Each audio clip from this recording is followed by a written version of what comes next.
Let's welcome everybody up. Good evening, members, and good evening, members of the public.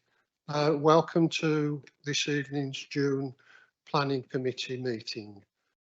I'd like to start by saying tonight there's 18 members on the Planning Committee, because I have seen comments, there's not many councillors there. There are only 18 South Staffs District councillors on the committee. We've got 5 apologies. These are people that are on holiday. So we are quorate. 1 or 2 people are asking whether we're quorate. It's a quarter to be quorate. So just to point out, we are quorate. And I also remind everyone that for members of the public and members, we are being live broadcasted. So everything that happens in this committee meeting is being recorded. Just to point that out to you all. Can I start by introducing everyone on the top table? I'm the chairman, Councillor Bob Coe. To my right is... Good evening, ladies and gentlemen. I'm Annette Roberts and I'm the Corporate Director of Place and Communities. Thank you. My name is Pardip Sharma and I'm the solicitor to the Planning Committee this evening. My name's Helen Bembo. I'm the Development Management Team Manager. Good evening. I am Michael Brown. I am Assistant Team Manager, Strategic Projects. Tom Nutt, Assistant Team Manager, Development Management. Ed Higgins, Senior Conservation Officer. Rebecca Potter, I'm one of the planning officers. Okay, thank you for that. I just also need to mention, we have got people waiting outside to come in on some of the later applications. So with each item that's on the agenda, I'll have a short adjournment so that people that have come for the first item, which is Orton Lane, can leave, and gradually we can invite these other people into the room. So that's the situation we're in. So can I therefore start by going to item 1, which is the minutes of the last meeting. Members, are you all in agreement the minutes of the last meeting are correct? Thank you. Item 2, apologies. Can I have apologies, please? No apologies. We've already got 5 apologies that were recorded. Number 3, declarations of interest. Councillor Reid. Thank you, Mr. Chairman. I'd like to declare an interest in 2400951, and that is a pecuniary interest, and also an interest in 2401092, a non-pecuniary interest. Thank you. Thank you, Councillor Reid. Therefore, we proceed to item 4, which is determination of planning applications. So we go to the first planning application, which is 24-00241-FULM.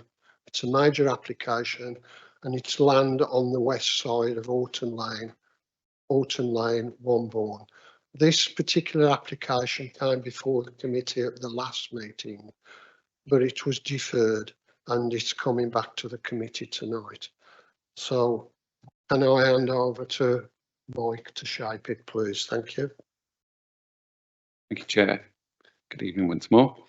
As noted, the application was deferred at the previous meeting of this committee. The 3 reasons for deferral, were clustering of affordable housing units within the western part of the site, the housing mix not being reflective of local need, and a shortfall in on-site public open space provision. It's useful just to reiterate those because that will frame our discussions tonight, given that was the reasons for deferral from the last meeting. So moving on to the presentation. So we can see here, photograph 1 shows a view looking south along Orton Lane, along the front and eastern boundary of the site towards 77 Orton Lane. Photograph 2 shows Orton Lane looking southwest across the site towards the rear of properties on Strathmore Crescent and Connaught Drive. Photograph 3 shows the northern site boundary with access into the field and that which serves the neighbouring 79 Orton Lane. Photograph 4 is the neighbouring properties to the southern boundary with the steeply banked Ladywell Wood seen in the background.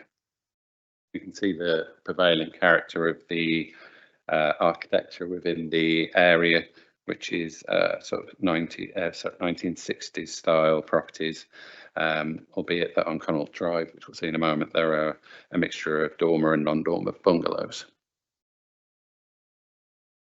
So yes, here we are with Connaught Drive. You can see the bungalows laid out along the cul-de-sac there. And then the final picture shows us a view across the northern boundary of the site once more.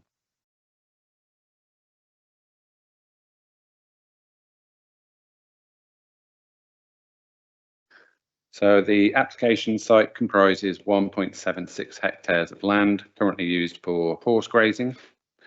It's bounded by a mix of hedgerows and is located 0.7 miles to the north of Wombourne village centre. The southern boundary is formed by properties on Strathmore Crescent and Connaught Drive. The western boundary is formed with agricultural land with public right of way Wombourne 23, just beyond the edge. And then further west, we have the South Staffordshire Railway Walk. To the north is 79 Orton Lane.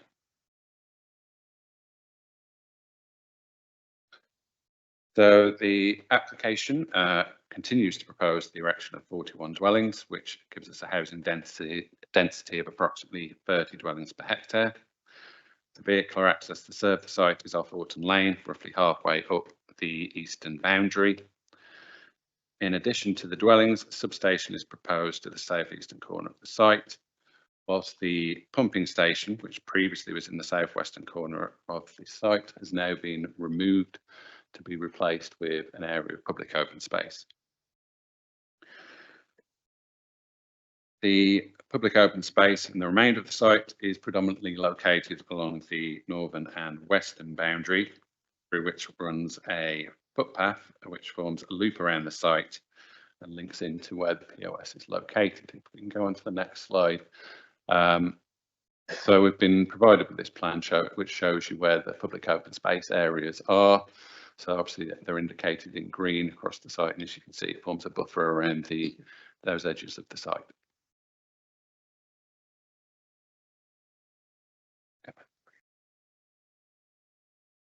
To the north of the site is the St Philip's land, which, if you cast your mind back to the last meeting, we discussed quite extensively in terms of links to that area and considerations thereof.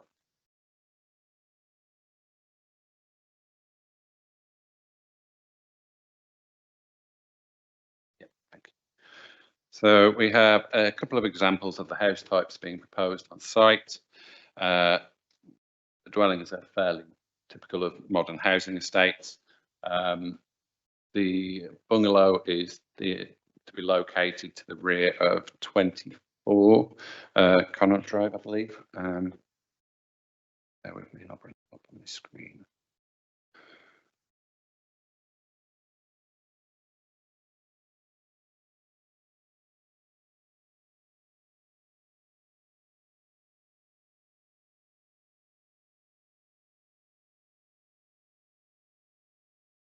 Oh, sorry, no, it's plot 24, which is located at the rear of 9 Connaught Drive. We have the two-storey property, which is the show home house type, which is located to the front of the site.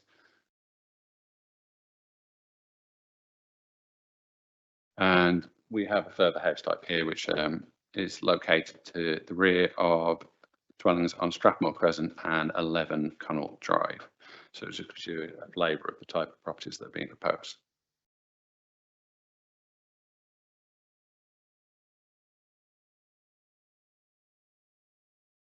The council's latest 5-year land housing supply position, as detailed in December 2024, is 1.17 years.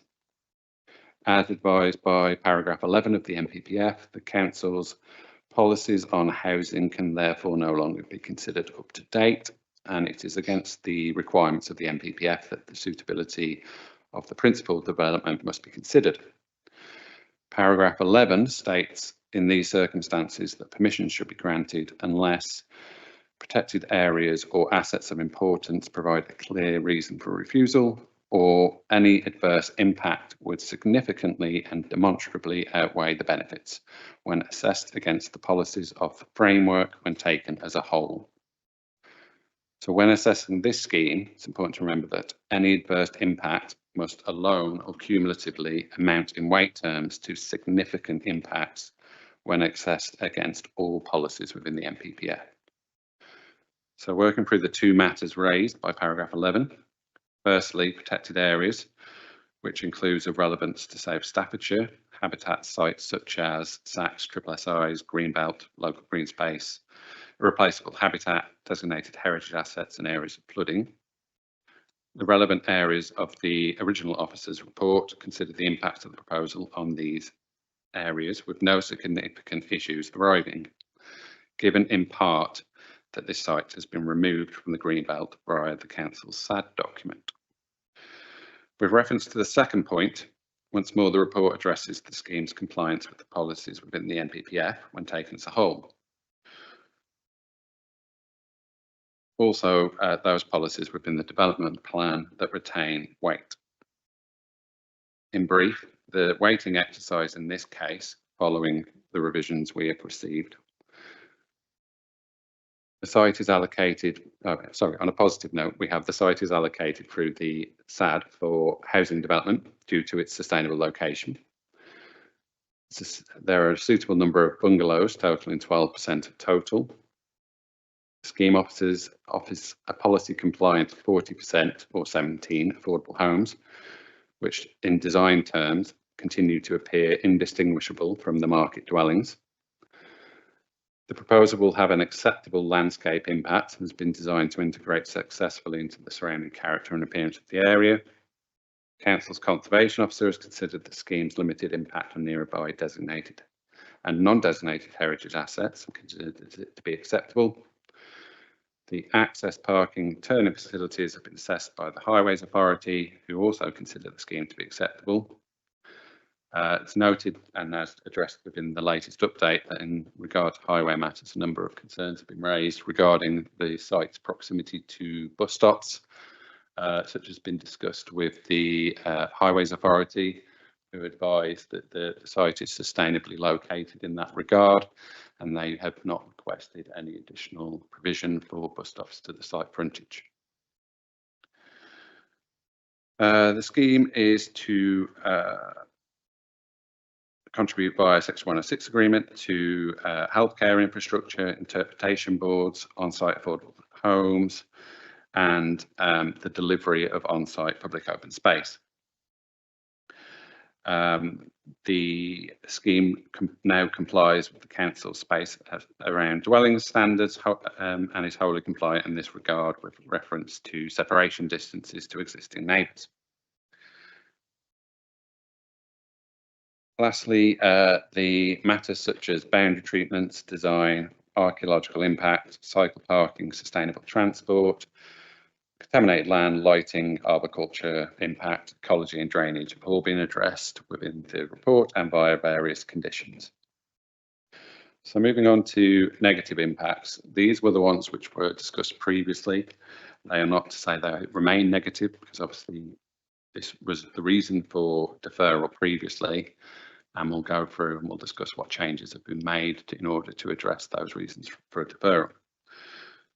So in terms of housing mix, previously there was an oversupply of 3 and 4 bedroom dwellings, specifically 4 bedroom dwellings, and a subsequent under provision of smaller scale properties as a consequence. So the applicant has subsequently amended the scheme and removed one 4-bedroom property and replaced it with a 3-bedroom property. The council's housing strategy officer has considered the impacts of this and has now offered no objections to the scheme following this amendment. Moving on to affordable housing siting. Previously, there were 16 market dwellings to the front of the site with no affordable housing integration. Following the submission of the revised scheme, the 3 affordable homes have moved from the western portion of the scheme into the eastern portion of the scheme in order to ensure there's better integration of affordable homes in that area. As a consequence of that, once more, the housing strategy officer no longer provides an objection on that point. The final reason for deferral related to public open space. Obviously, previously we had an under provision on site. The total previously was 0.29 hectares, whereas the council's policy seeks 0.41 hectares on site.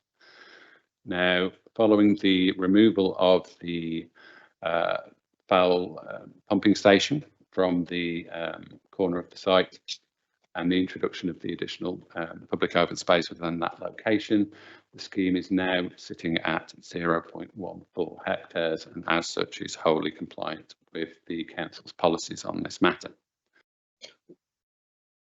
As a consequence of these revisions, therefore, the scheme on balance is considered to be acceptable, and it is therefore recommended that the application be approved, subject to the conditions as set out within the various officers' reports. Thank you.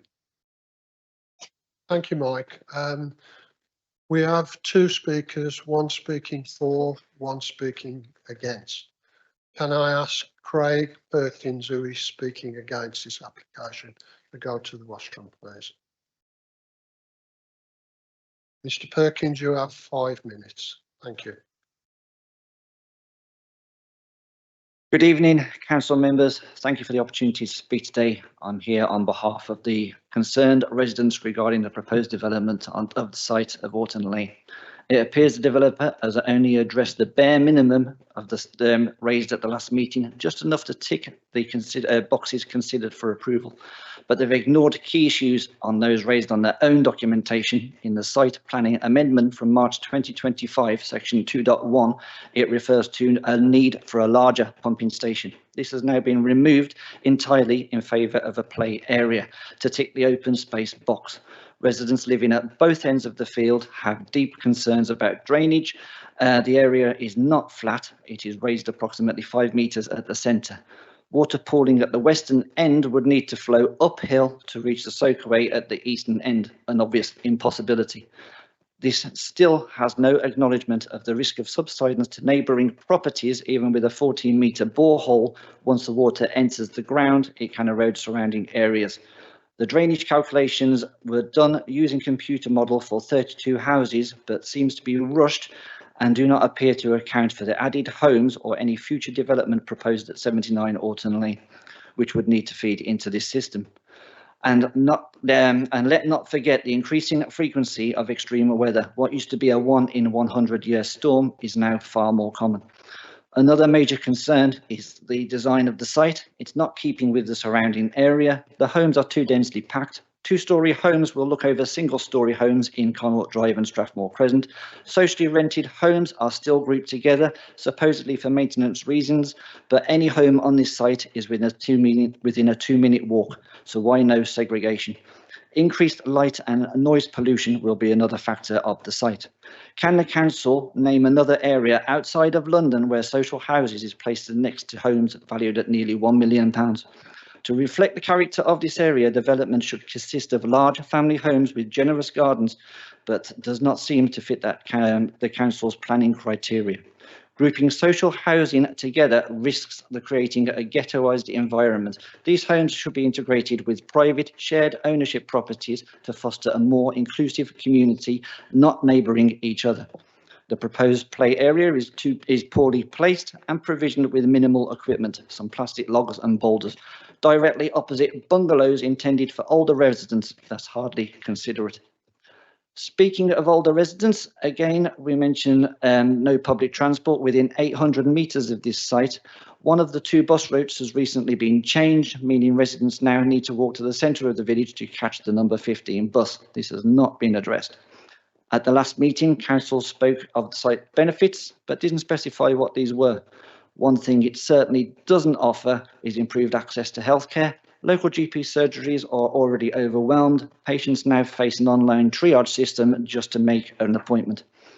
It seems the developer is more focused on securing access to the field of the west of this site, perhaps because the real prize is the larger land behind. Why prioritise greenfield development when a brownfield site at 94 Orton Lane of a similar size is ready for use? Once green space has gone, it is gone forever.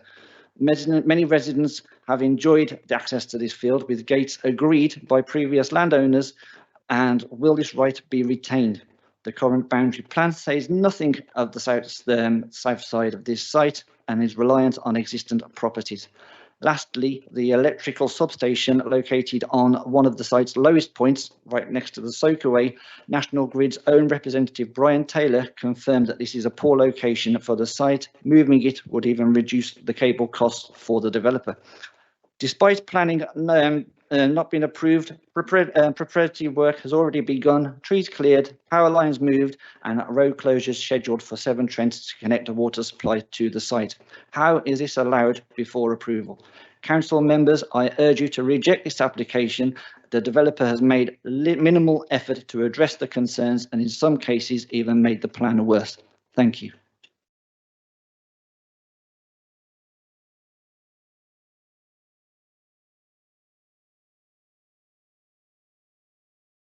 Thank you, Mr. Perkins, and thank you for sticking to the 5 minutes. Thank you. Can I therefore call the applicant agent for the application, Jessica Enretti? Thank you. You also have 5 minutes. Thank you. Thank you. Good evening, members, officers and members of the public. My name is Jessica Herity. I have led the submission of this planning application on behalf of Bellway Homes and previously presented the application to committee at last month's meeting. As you will be aware, South Staffordshire's officers have recommended this application for 41 much needed homes is approved this evening, following a deferral of the application at last month's planning committee on the 20th of May. The application was deferred by members for several reasons, which your officers have set out in the addendum report to committee. These can be summarised as clustering of affordable housing within the western part of the site, housing mix not being reflective of local needs, specifically the provision of 1 4-bed home to be provided as a 3-bed home, and a shortfall in on-site public open space provision of 0.12 hectares. Having now had the opportunity to consider the views of members, Councillor Kinsey and local residents who spoke at last month's committee, we have worked collaboratively with officers to revise the proposed layout, and we now consider it responds to the comments received from all parties.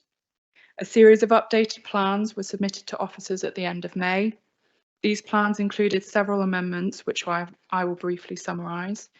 We've swapped a 4-bed home for a 3-bed home to accord with the housing officer's comments relating to housing mix.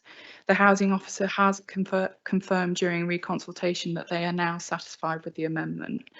To address the point made by members regarding clustering of affordable homes, plots 6 to 8 now comprise shared ownership properties to distribute more affordable homes in the eastern part of the site. This is essentially a swap with plots 32 to 34 now comprising market homes on the southern part of the site. The pumping station previously shown in the southwestern corner of the site has been removed. Although the use of a pumping station is commonplace on a lot of new build development, including recent developments in South Staffordshire, we revisited the strategy and will be able to provide drainage via a gravity-fed connection to the main sewer in Orton Lane. The area previously proposed for the pumping station will be grassed and form part of the landscape strategy. The public open space on site has increased as a result of the removal of the pumping station, and we are now able to provide the required policy compliant amount of on-site POS. For clarity, the calculation specifically excludes the swale on the western boundary and attenuation basin to the east. Noting that there were also queries from members regarding EV charging, we have also provided a plan indicating where on each plot the charging points will be located. Following a meeting with Councillor Kinsey last week, we also wanted to make clear that Bellway will work with the neighbours whose gardens back onto the site to provide options for what kind of hedgerows, railings or fences they would like Bellway to provide to separate their gardens from the new development. We are of the view that the amendments to the scheme have addressed the comments made by members, Councillor Kinsey and local residents. We take this opportunity to reiterate that this site forms part of a proposed allocation in the emerging plan, identified to help meet the needs of the district, and is coming forward now ahead of adoption of that new plan because South Staffordshire cannot demonstrate a 5-year housing land supply. As a proposed allocation, this is not speculative development. What we are proposing is plan-led development. We are seeking permission for 17 affordable homes, which exceeds the 40% policy requirement of the adopted local plan and 30% requirement of the emerging plan, and 24 market homes, including a range of 2 to 4 bedroom properties and including bungalows. The site is within an easy 10 to 20 minute walk of Womble's numerous services, including bus services. There are no technical objections from statutory consultees, and your officers conclude that there are no adverse impacts which outweigh the benefits these new homes would deliver. This application represents an opportunity for members to approve a well-designed scheme in a sustainable location on a site that is identified for development through the plan-making process, boosting the supply of homes at a time when the council are unable to demonstrate a 5-year housing land supply. Your officers have recommended the application for approval again this evening because there are no adverse impacts which would outweigh the benefit of development as set out in their report. We have addressed those matters arising, deferring the application previously, and we hope that members move to approve the application in accordance with their recommendation. Thank you. Thank you, Ms. Erity. I now go to the local member, which is Councillor Dan Kinsey. Can you go to the lectern, please?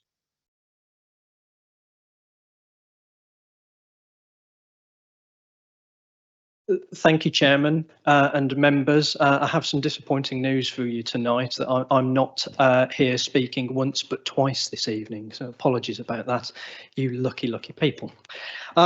Chairman, it's possibly a little bit of hiding to nothing tonight. The reason being that as we have has been established in the officer's report and the speech just given by the developer, an awful lot of what we're seeing here is very policy compliant.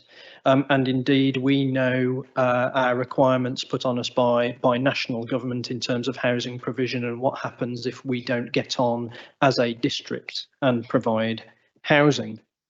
So having turned up last month to speak on this matter, why am I here tonight? Why am I still banging on about this? So I'd like to make the point before I move on to more substantive items that the reason for that is simply democracy. All of these people that are arrayed here this evening who have given up their time to turn up is because this is something that they greatly care about. As officers, I'm sure, as well as members, we know that the planning system is really frustrating, and indeed I consider it to be quite inhuman in its application. Now, that is not a dig at this council, at officers, even members. It is the planning system, it is the legal framework that we're having to operate within. But, and here is the point, nor is it the fault especially of all of these residents here who have to live with the decisions made under this quite unfeeling, quite unfriendly system that says we don't care really what you think or how strongly you feel about this. If it isn't a substantive planning matter, it doesn't matter. We don't want to know. Appreciate that's the framework, but these residents don't see it that way. It is still a grave concern to them, and I'm here to represent and support them in their concerns. Chairman, that said, I must say that having turned up at the last planning meeting, I thought I was there on a hiding to nothing, and with everybody, members present and some of those that are not, the application was deferred.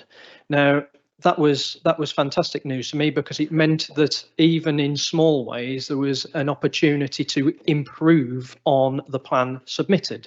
And I must say that I am grateful to the developers in the way that they've gone about that, because since that meeting they have reached out, they have explained the changes and alterations to me, and to be fair to them, I think that is pretty good to see, because I don't think that would come from everybody. So I'm quite pleased about that, including a number of alterations that they've made. I'm pleased that they are considering working with residents on the boundary treatment to the south of the development, when previously it was quite a hard and fixed boundary. And others, including the removal of the pumping station, which was of great concern. However, there are still a number of material issues in particular that residents are concerned about. Now, I'm not going to go necessarily into great detail about that. You've already had quite a lengthy and detailed exploration of those concerns from Mr. Perkins, and quite right too. So members, please take his lead on any of those key issues. But just to note a few. Residents are still greatly concerned, where it does affect them, of houses of multiple stories backing onto bungalows. There is also great concern about the nature of Orton Lane itself and parking, and I also know, thanks to the developers, for being willing to consider traffic management in terms of keeping side traffic off of Orton Lane too. Before I run out of time, I would like to make a specific comment about the County Council and their engagement with this process, because frankly, where are they in this process? At no point has the County Council stood up for the concerns of local members and local residents about the nature of Orton Lane itself. The developer clearly isn't going to provide anything towards the nature of the road if the County Council itself says it's fine. And at the last meeting, members of this committee themselves said it must be the worst road in South Staffordshire. So where are they? What are they doing? Why are they not standing up for local residents? I realise I'm out of time, Chairman. Thank you very much.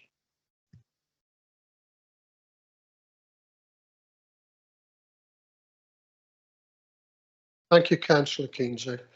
Right, members, it's over to you. We haven't got a local member tonight, so it's over to anybody who wants to ask any questions. Anybody putting their hand up? Councillor Kelly. Thank you, Chair. I'm happy that some of the things have been addressed, but a couple of things I'm going to ask is, firstly, I'm glad you went back to that map. I'm concerned about a comment that was made earlier that the west of if Grant can zoom in on that point on the west end, it does it. Oh, yeah, just there. Is that saying road access for further development?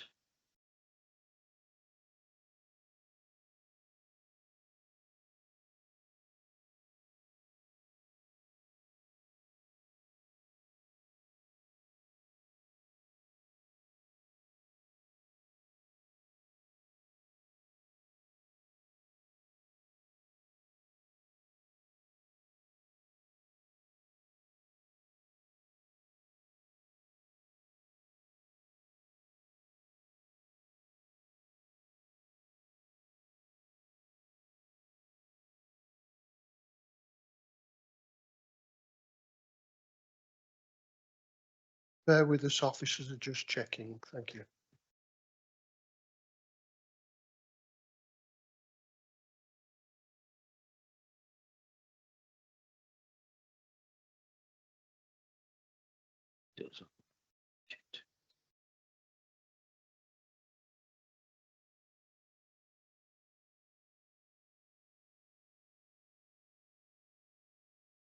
Mike, over to you. Thank you, through you, Chair. It says possible future access. So obviously it's not for consideration under this application. We are not determining the acceptability of that. It would be subject to another planning application in the future, should they submit such. Thank you for coming back on that. So that's clarified the one point.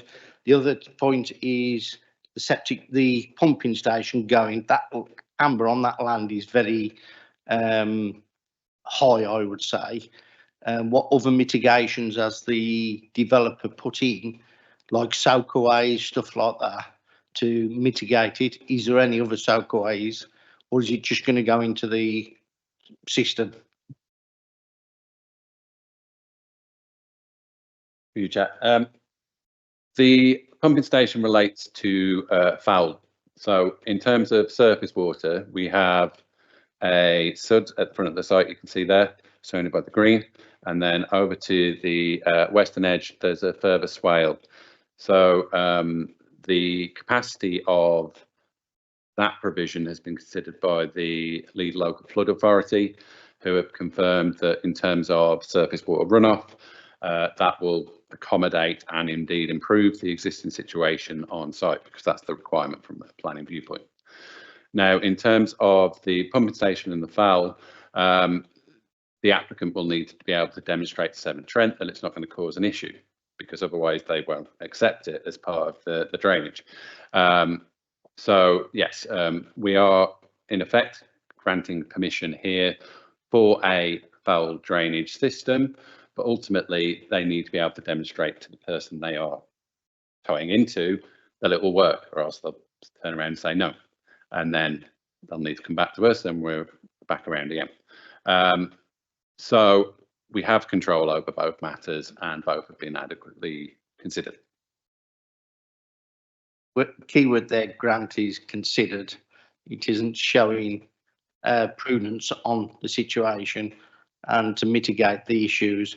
I'm concerned on those points. And my last point is the open space is being mitigated, but regarding open space, I can't see anything in the documentation like a play park being identified specifically. Can you see where I'm coming from, for the health and well-being of the residents around by, as well as the residents on the development? You, Chair. To be addressed by the Section 106 agreement. So yes, there are those details there. They are going to be required. It's within the 106 that they need to submit that detail and have it agreed and so forth, and maintained going forward. Okay, thank you, Councillor Kelly. Anyone else wish to speak? Councillor Ashley. Thank you, Mr. Chairman. I'd like to make a comment and ask a question, if I may. I'm sure, as members of the Planning Committee, hopefully the members of the public will appreciate that this is a difficult decision for members to make. The area of land is safeguarded land, designated land for housing. And it would appear to me that members, the Planning Committee, have made the best possible choice for the houses that they consider is the best. So we as members will have difficult decisions to make on this. The second point, Mr. Chairman, more specific. I noticed there's a S106 agreement designated. And first of all, it is recommended towards road infrastructure, addressing issues in Orton Lane. The second part is recreational facilities, so money should be available for the development of that. And the final one is historical sites. Now, perhaps to try and sugar the pill, what is the amount of money that would or could be designated towards these various issues that perhaps need addressing on the site? Have we got any figures available, or anything that can be done that will obviously help the local situation on the issues that have been outlined? Who wants to take that? Mike. Through you, Chair. The contributions to be secured from the Section 106 are contribution towards healthcare infrastructure of £36,759. Delivery of off-site interpretation boards for the South Staffordshire Railway Walk Local Nature Reserve. On-site affordable housing provision and on-site public open space provision. Those are the Section 106 contributions. Anyone else wish to speak? Councillor Steele. Just on that last list, I managed to write 36k for health provision. Did you explain how? I mean, there's not going to be a doctor's surgery on the site, is there? So how? Just can you explain how that would work?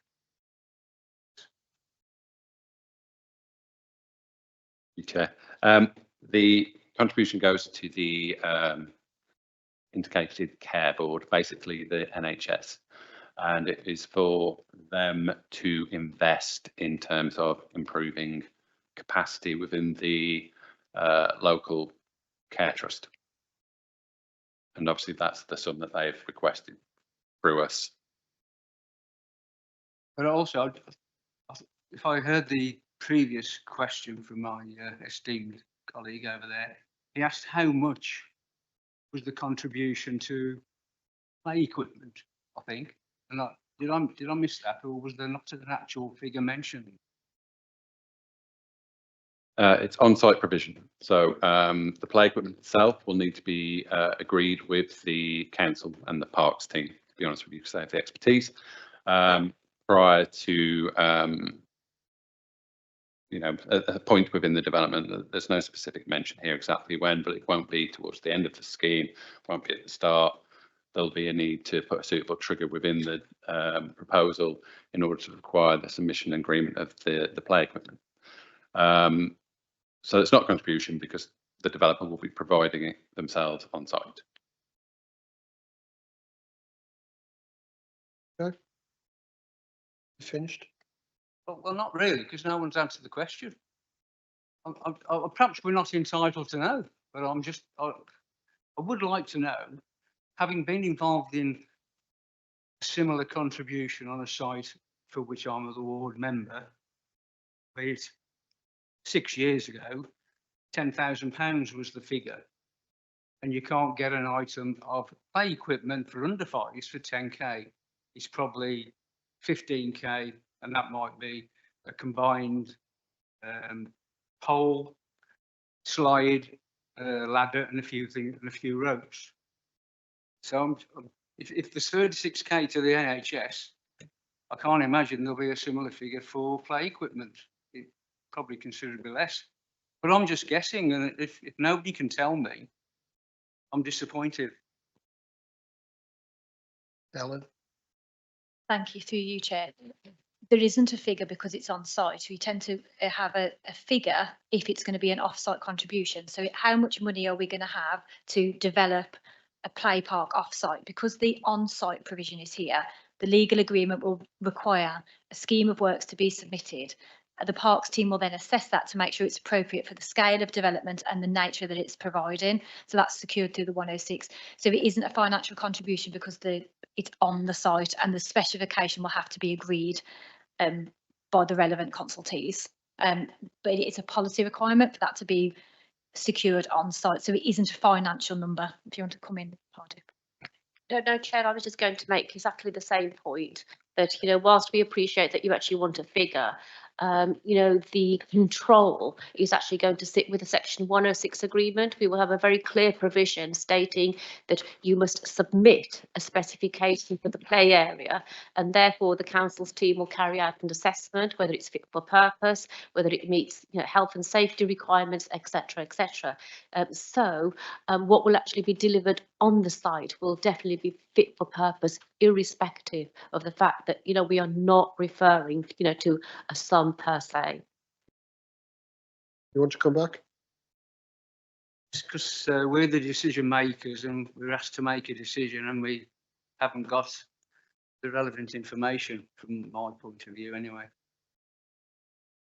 Okay, members, any Councillor Chapman? Thank you, Chair.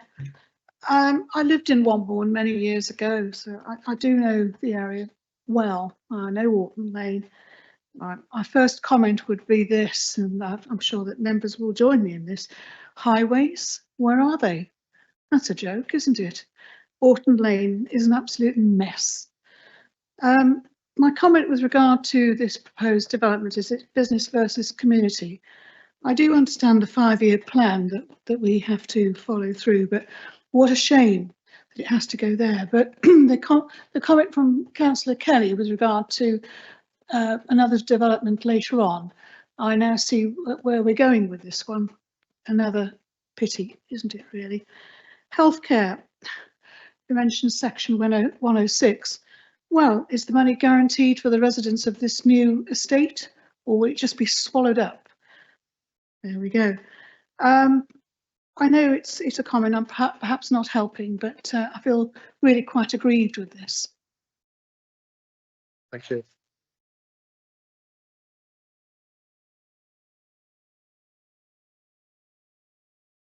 Any other member want to speak? Councillor Kelly.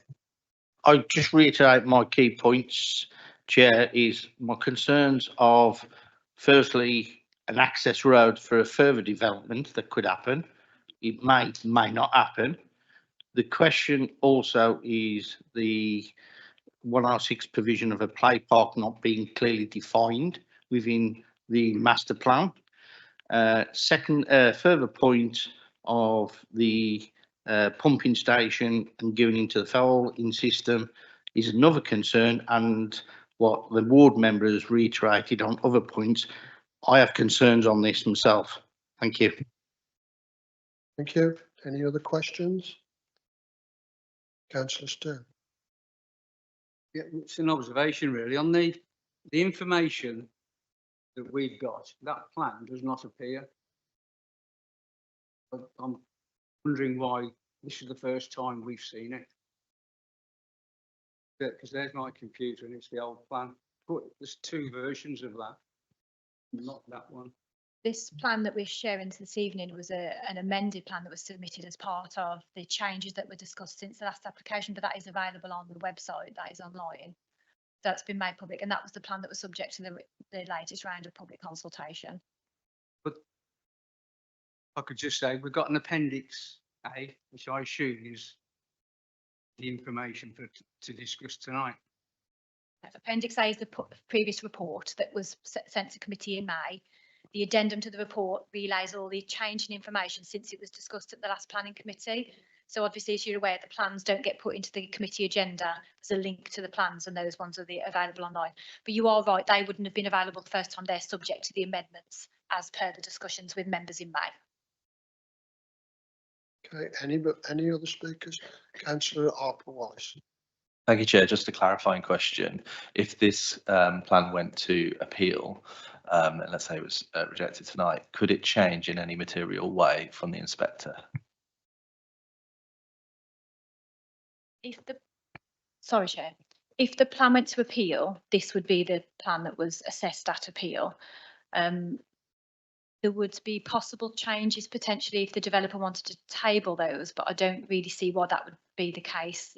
When you submit, if we were minded to refuse as a local planning authority, it would be the refused plans that were then assessed by the planning inspectorate.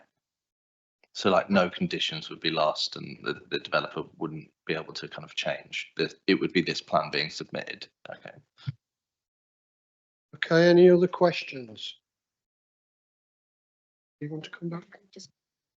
Ellen, you've come back on a few points. Thank you. Thank you. I just want to add a bit of clarity around some of the key issues that have just been brought up, just for the benefit of members and the public. The access road that's showing on there, it's assessed on this plan. It's not assessing any future development, any further development that might happen. That in isolation is the turning head that you are seeing there, and that's what's being assessed. So it doesn't give any grant or consent or nod to any further development. I just need to make that clear. That would have to be assessed on its own merits. The play park situation, when it comes to the 106, is absolutely standard practice that we secure the nature of play development through the 106 because we work through the details as the schemes come forward. So numerous applications that have been approved in the past with Section 106 agreements to secure on-site parking and play provision is secured by that mechanism. That's not unusual. It is clear from the plan that you're seeing now, it can be provided on the site. It's different if we have issues that it cannot be delivered. There is adequate space for play and play on the way along this site. So it's very normal practice to secure that through a 106 agreement. And the drainage matter, there has been a step change in the drainage, and that was borne about by the concerns that were raised at the last committee by the pumping station being in that location. So that's been looked to address that concern. The developer wouldn't put forward a scheme that couldn't physically be put to Severn Trent because they won't be able to deliver the scheme. So I think we need to bear that in mind. And the final comment I would make is that it is a safeguarded site. It's been mentioned this evening. So the principle of the development for housing on this site has been established through that safeguarding practice. Thank you, Chair. Thank you. No more questions? Councillor Reid. Thank you, Mr. Chairman. I do recall mentioning at the last meeting about my concerns of non-determination, and this isn't going to be the case tonight. We've got to make a decision. The reason I'm speaking is that we've got a lot of conditions in there. If we refused it, it goes to appeal. Do we lose those conditions? Just through you, those conditions will be decided by the planning inspector and the planning inspector alone. Thank you, Mr. Chairman. In other words, we're not in control. Right, no more questions. Therefore, I'm going to the vote. Bear in mind, I have not had a proposal for refusal. So I'm going to the vote. All those in favour, please show.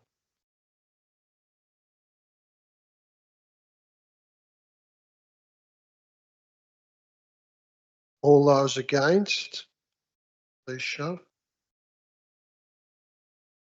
Abstentions.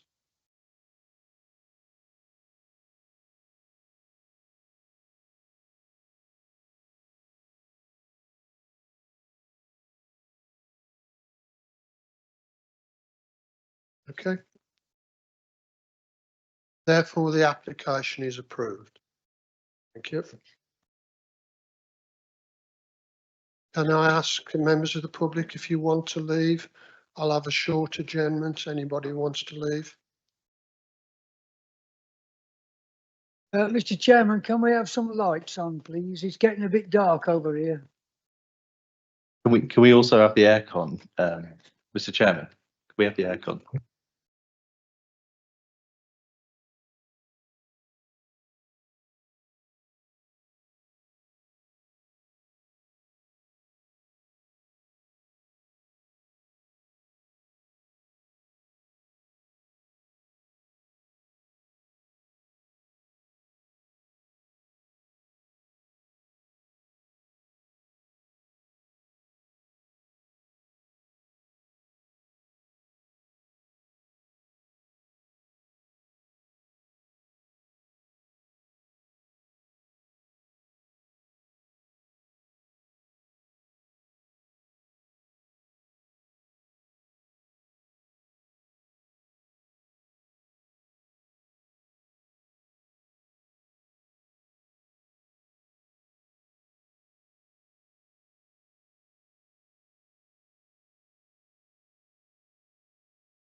Can I ask members, have you all filled the attendance sheet? Yeah. Yep.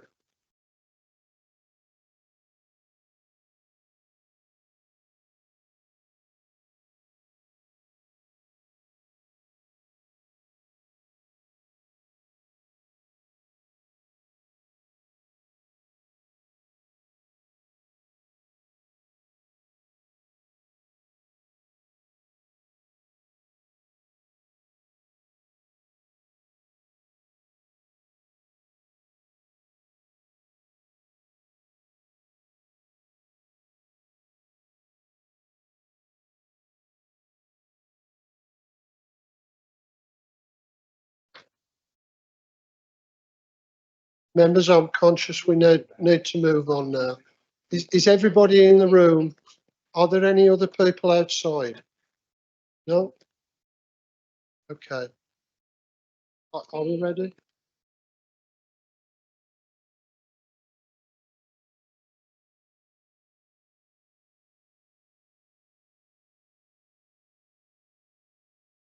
Right, we resume the planning committee meeting then. And thank you for the people watching on the recording for your bearance with this. So we move therefore to the second application, which is 24/00758/FUL-HH. This is a non-major application and the address is 5 Sandy Lane, Rood.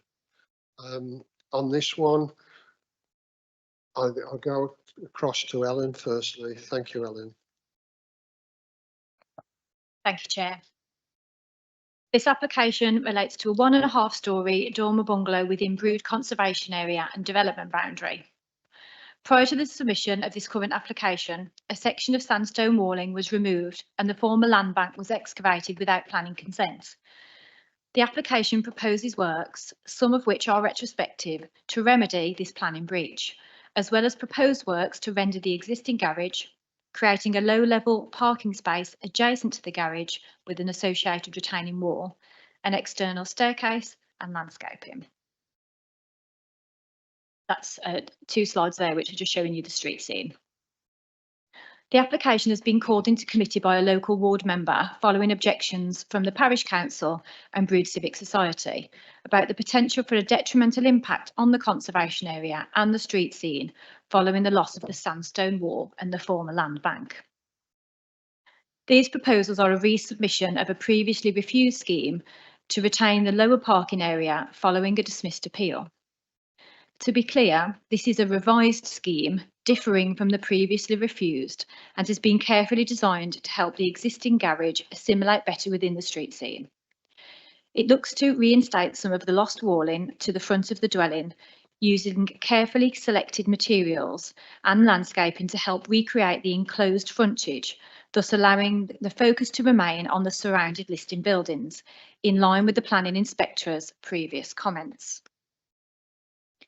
So this slide just shows you a view from the frontage. This is the application property here. And then this is the wall that's been reintroduced. So this forms part of the assessment this evening. It is accepted that the works will result in a visual change when compared to the previous on-site layout, prior to any works of the frontage taking place. However, any attempts to resolve the planning breach will also result in a change occurring. When considered alongside the benefits of improving the appearance of the existing garage, it is not considered that any resultant harm arising from the proposals would be significant enough to warrant the refusal of the application. No objections remain from the Council's Conservation Officer, subject to the materials condition that is recommended, and it is considered on balance that the proposals would have an overall neutral impact on the conservation area. Approval is therefore recommended, subject to conditions. So I just want to show members the photos here. So this is the application site. This is the wall that's been reinstated recently, and that is being considered this evening. This is the existing garage, just to be clear, that isn't new. That's a 60s, 70s edition. It's proposed to render this to neutralise the impact of the existing cladding and side wall, which jars quite considerably with the conservation area. This is the garage from the other view. You can see there the little white car that's parked into the parking space to be created, and this is a closer view. So here you can see this planting bed that's been installed. It's also proposed to add a further planting bed to this side here, adjacent to the garage, to soften the impact, as well as the render along the side and the front, and the installation of a green roof. For those members who were on planning committee when this was previously discussed back in March of 2023, these were the photos that were shown at the time, just in case that helps you picture what it was like previously when the loss of the wall was brought forward. So these are the plans for consideration this evening. As you can see, that planting bed, which hooks around the front to reinstate that wall, and then the additional bed is here, located adjacent to the side flank wall of the garage and the steps proposed to the rear. The materials to be secured on the cladding of the garage on the front and the side and associated with the parking area itself have been subject to a condition and will be discharged through our conservation officer, Ed Higgins, who's here this evening. So to be clear, these materials aren't the finished state that they will be in, subject to the condition. And that gives you just a visual appraisal of what it potentially might look like, aside from the materials, which are just very neutral. They are still to be agreed.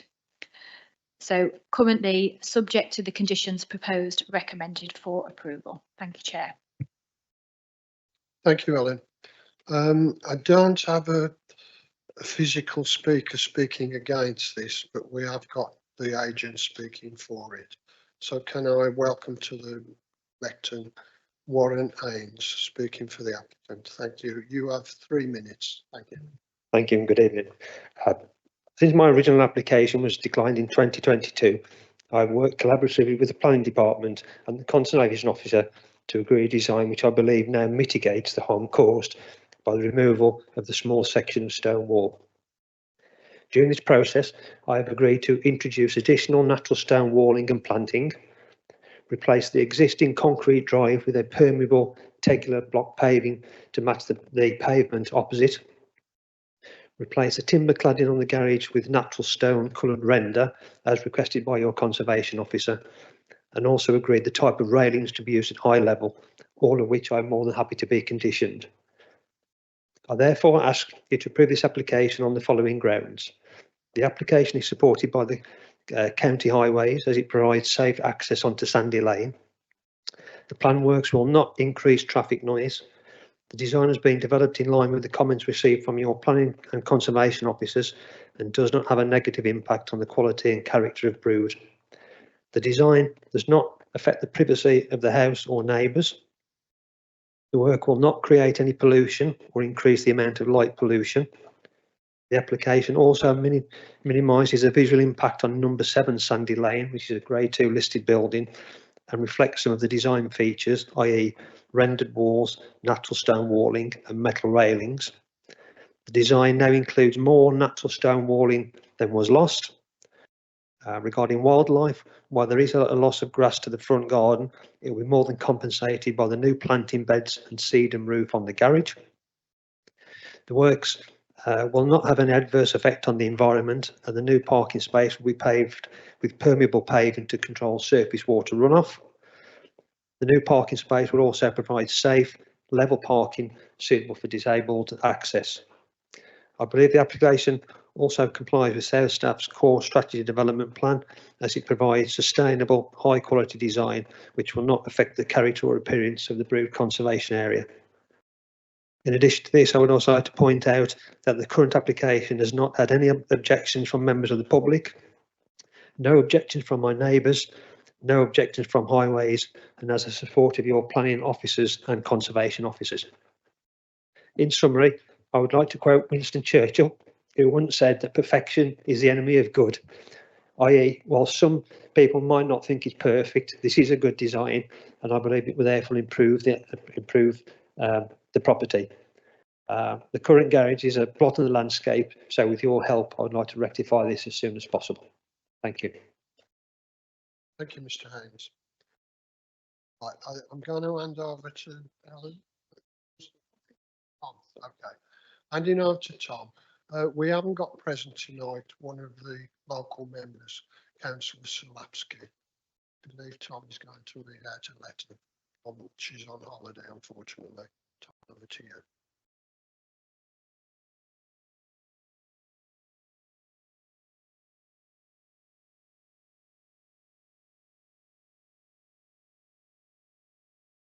Thank you, that's working now.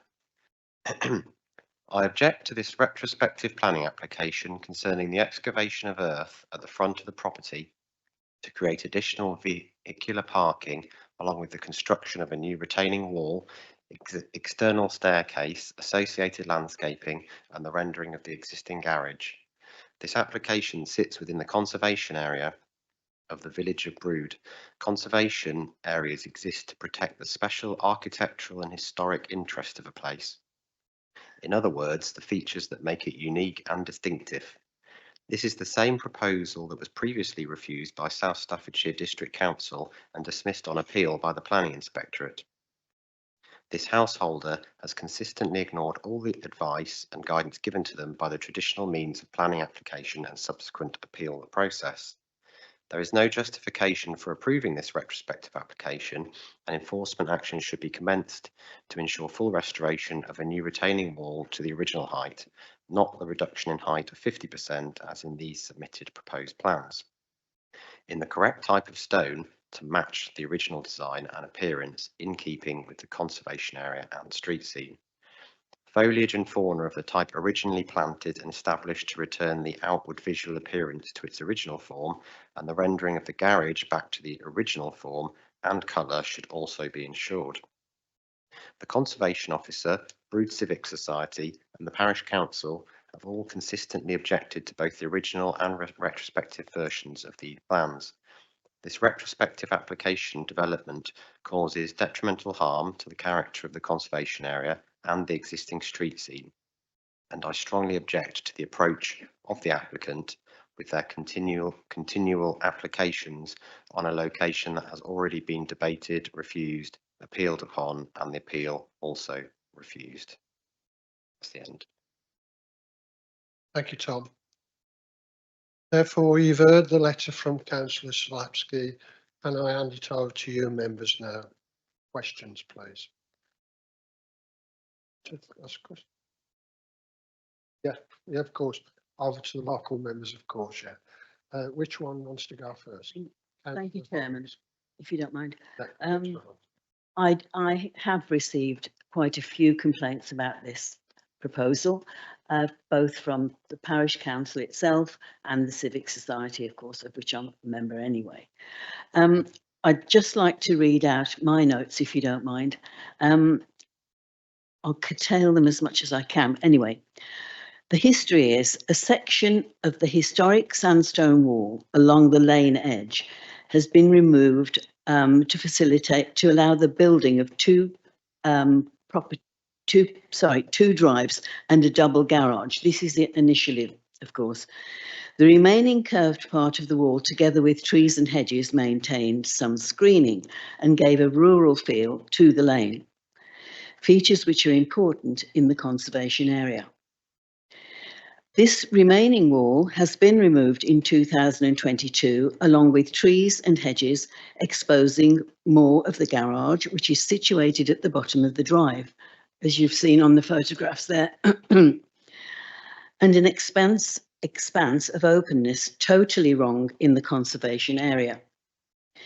The associated carport and steps leading upwards from it, plus parked cars, are now visible and appear as a massive block over 10 metres wide, finished in white render. Sandy Lane has been urbanised. The dismissed appeal describes in detail the harm caused. Following this, the owner was to reinstate the site. It is clear that no alterations have addressed the original appeal and that the owner has no intention of satisfying the dismissed appeal conclusions. The characteristics of the original site that contributed to the enclosed rural feel of this stretch of the conservation area were the high curved wall extending out and along the road edge, plus the height of the trees and shrubs which grew behind it.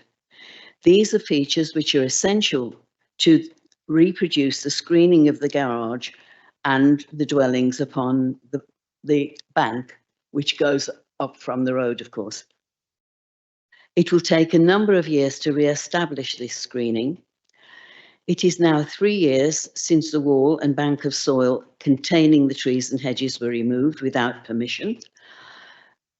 It is time that the owner accepted harm caused and is required to reinstate our conservation area.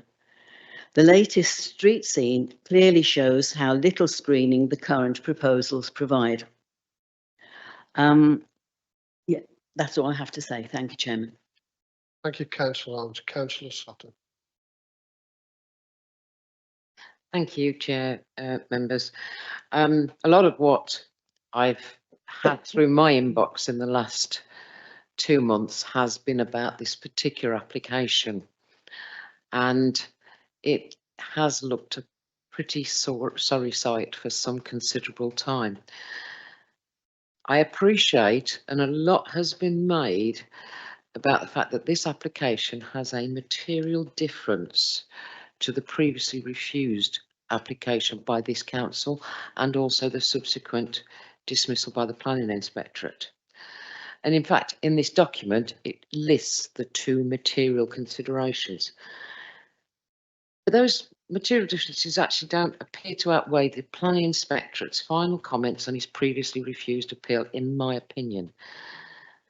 He states, overall, it was considered that the proposed areas of planting would not be sufficient to mitigate the harm identified, and great weight was attributed to the proposal's failure to retain the enclosed characteristic of the locality. I look at this application and we see that 60s garage still very, very visible. And I appreciate that maturity of planting doesn't come overnight. But the reality is that this eyesore hasn't been put back to what it was originally. And both the conservation area is blighted. And in fact, when your introduction, you said it had a negative impact. You didn't talk about it being a positive impact, an encouragement. It wasn't a positive for this conservation area that's been in existence since 1973. I have real concerns and I will listen to questions and debate before I make a decision. But at this moment in time, with 93 emails in my inbox talking about this particular application, I have some severe concerns. Thank you, Councillor Sutton. Ellen, do you want to come back on any of that? Okay. Thank you, Chair. Yeah, I just think it's worth clarifying the difference between the 2 schemes and what is retrospective and what is proposed. It is in the officer report, but I think it's worth going over them again. So for the previous refusal and the dismissed appeal was the open frontage. So what we're looking at now, and this is the step change that I'm going over, sorry to be clear, from the previous refusal, is the planting beds and the reinstatement of the wall there. As you can see from this side, I hope you can see my cursor on there. When you view it from this particular edge, you've got that softening. Clearly, this parking area where the little white car wasn't in location before the earth mound was taken away. So that additionality is allowing for that additional space there. In terms of the garage, it's clear that that was already there. It wasn't as exposed as it was previously, because the land bank was ambling along the side. I don't think anyone would argue that what you can see there now is very jarring when it comes to being viewed within the street scene. But that would be proposed to be a change of materials completely, rendered in a softer tone, and likewise the brick cladding on the front would be changed as well to soften the whole impact. Likewise, we would have control over the materials used in the surfacing. There would also be additional planting proposed against the flank wall of the garage and in front then of the steps to soften that down further. So where we were previously with the previous refused one, this was how it had been cleared, and you can see what's been reinstated since, with putting back in that planting bed there and then proposing to soften that edge there. So I just wanted to be clear that there is a step change from what was previously put in place. What we did say is now we think there was a harmful impact, and that was agreed by the inspector. But what we're looking at now is what we consider to be a neutral impact, because you are taking back some of the screening of the garage, which is clearly a jarring feature in the street scene. But I think at this point it might be worth bringing in Ed, who's the conservation officer, to provide a little bit of extra additional commentary, if that's okay, Ed. Yes, thank you. Yes, it's very clear that the existing garage, which is a 1960s or 70s structure that goes with the house, is not a positive building within the conservation area, but it is an existing structure, and it was there when the conservation. I don't know if it was there when the conservation area was designated, but it's around about the same sort of time. The view when looking down Sandy Lane, so where you've got the double drive alongside, That's it, yeah. Thank you, Helen, yeah. The view of the garage itself doesn't change significantly in that one between the original, when the land bank was there, because that side of the garage was always visible. It is where you're coming up the lane. They have, the difference here is they have now added this element of stone wall back. There is planting there behind, there is stone going in. We've had the discussions backwards and forwards, and the intention is to get the render onto the building to be a colour that is sympathetic to the stonework within the area. So it's not a white render, so it doesn't again jar, that it softens it back in. And along with the planting, it kind of neutralises the building so that it's got less of a visual impact. I think we have to, one thing that is the difficult thing with the world of conservation is that change doesn't always equal harm. And yes, there has been change. I would agree that there is harm, and there has been, that was agreed originally, and that was the scheme that went through first and was refused and was dismissed at the appeal. The scheme here we have is a change within the street scene, but the mitigation is there to soften that with the planting, which will grow up. We have got some stone walling back at the front. Originally there were two sections of stone walling. I think there was a low rubble bit and a curved piece on the end, which was slightly different dates. But from my perspective, I'm just double checking. I would like to also need to comment that in Councillor Slapsky's comments that we had continually objected. I would like to say that I appreciate that the Civic Society, the Parish Council have raised objections. I have got to the point with working through this, working with the applicants and looking at it, that from my perspective, I believe that this is now a neutral impact and that we can move it forward, that there is a very minimal impact on the conservation area. It's not something that I would consider causes harm to the character of the conservation area in a wide scope. And another point I would like to raise is about the vegetation at the front, I believe was removed prior to the land bank, so that there were large trees at the front which were conifers. I'm not 100% sure when those were removed, because very helpfully the Google Street View is taken at one point and by the time you get to the next one they've gone. It does help to open up views back towards what is now a Grade 2 listed building as well. So there's the one side that if we can soften up the planting and soften in the stonework on the side, you can better see the front of the listed building as well.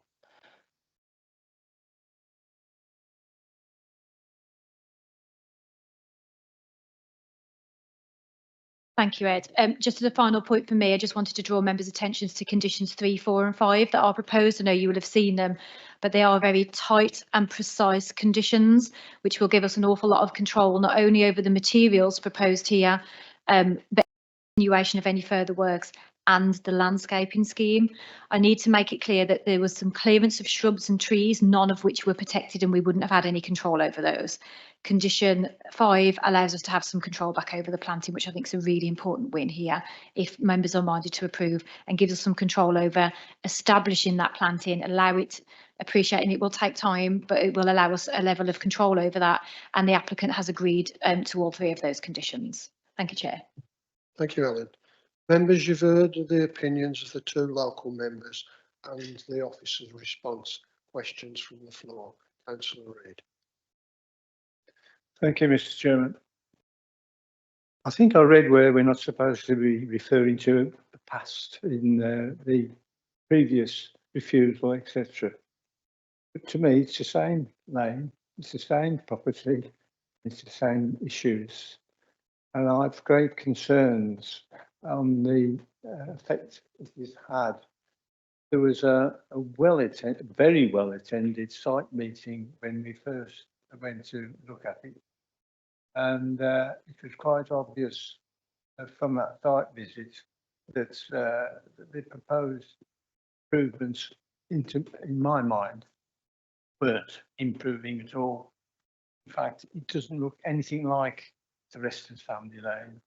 I'm not too sure that even with today's report that it satisfies me that it's going to be okay. I've listened to the conservation officer, but he hasn't convinced me. Sorry. Any other speakers? Councillor Sutton. Yeah, if I can come back to you, Ed, you knew I was going to ask this question. I don't like the term neutral. It's very sitting on the fence. I'm sorry, but neutral impact on a conservation area. Surely we should be actually looking and approving applications that have a positive impact on a conservation area. We look at what a conservation area is, and this has a wider ranging impact for all of the members sat here who have conservation areas within their areas, that if we accept something that has a neutral impact, because Google Earth doesn't show us the planting and how the bank was planted and hasn't been updated since 2012, is that, should we really approve something because we're going to say a neutral impact? Really find that difficult. Please expand, Ed. You want to come back? Thank you, Chair. Yeah. Yes, thank you, Councillor. Yes. We work in the spectrum of there is harm, but then we're looking to there's preservation, enhancement, and harm that we're looking at. And if something is clearly harmful, it falls within the category from either less than substantial harm through to substantial harm. If it is, I would say yes, neutral is always it's a difficult term. Say it is, this is what we have at the moment. This is the current situation. It is a neutral, so it is preservation of the situation we have. It is not, the application that is there is for better planting, better rendering.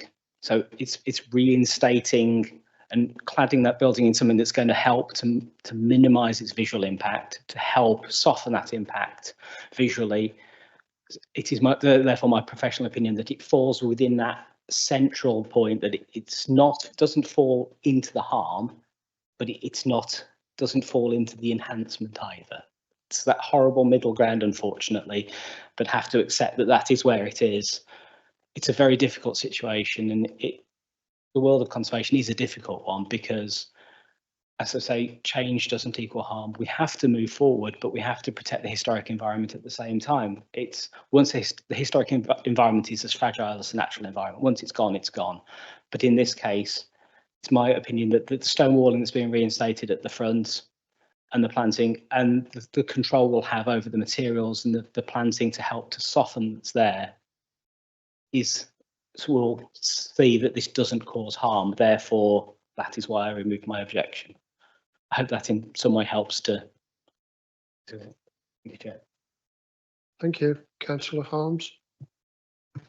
I don't wish to sound mocking, but it is interesting on Helen's talk that she gave to us before this meeting, and which is there are no follow-ups on any of this from officers here. There isn't time for them to do it. So how do we know that this is going to be done properly? Are you going to leave it to us to come back and complain, for instance, if it's approved tonight? All right. Ellen.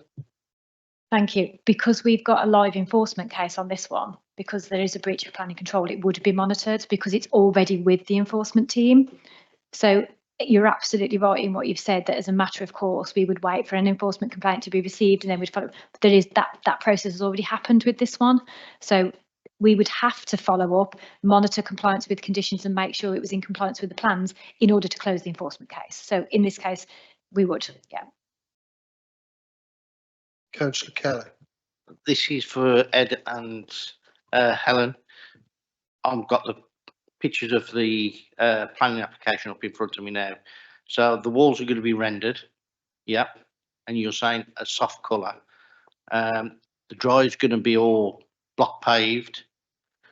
Isn't that going to change the characteristics of a conservation area from the 60s to a more modern area, and put more detrimental harm to it?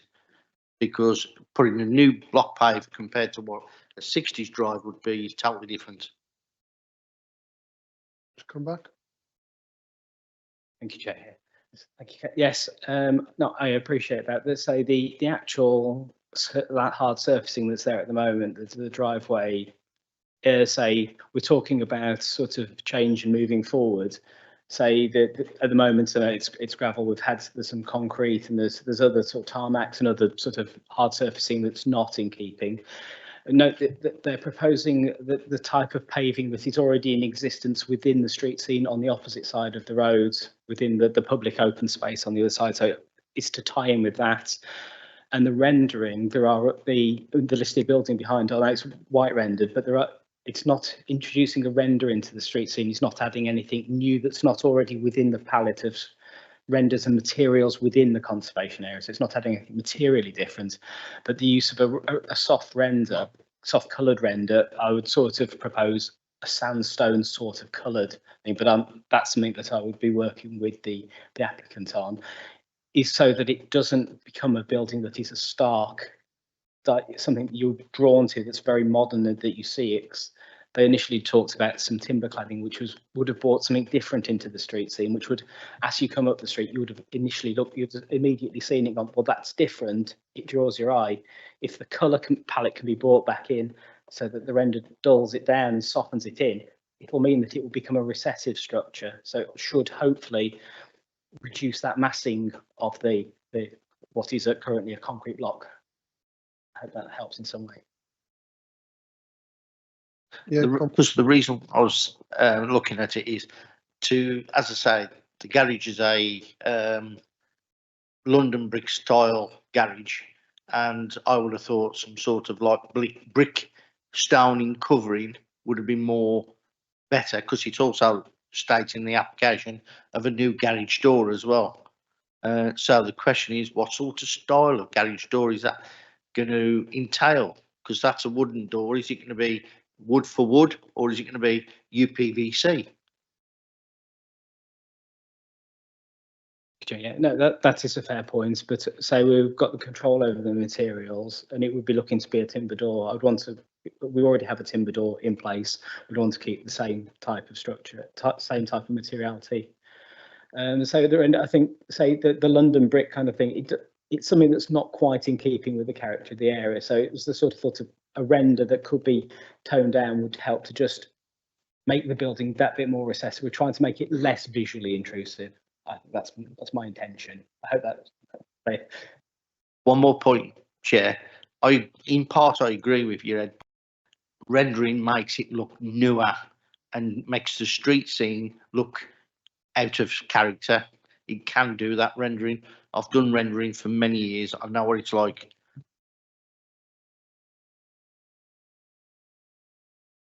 No, I appreciate that. We'll need to make sure we control the materiality and have discussions with how it's done and the actual methodology. Because no, I appreciate you can put something on and it gives it very crisp lines, but you can also render something that just helps to not have such perfect crisp. So that would be something to have that discussion with the owner, and through the materials, hopefully we've got that control. Any more questions? Councillor Steele. Thank you, Chairman. Fortunately, or possibly unfortunately, in this occasion, I was on that site visit in 2023. Can you put a photograph from that time? Yeah.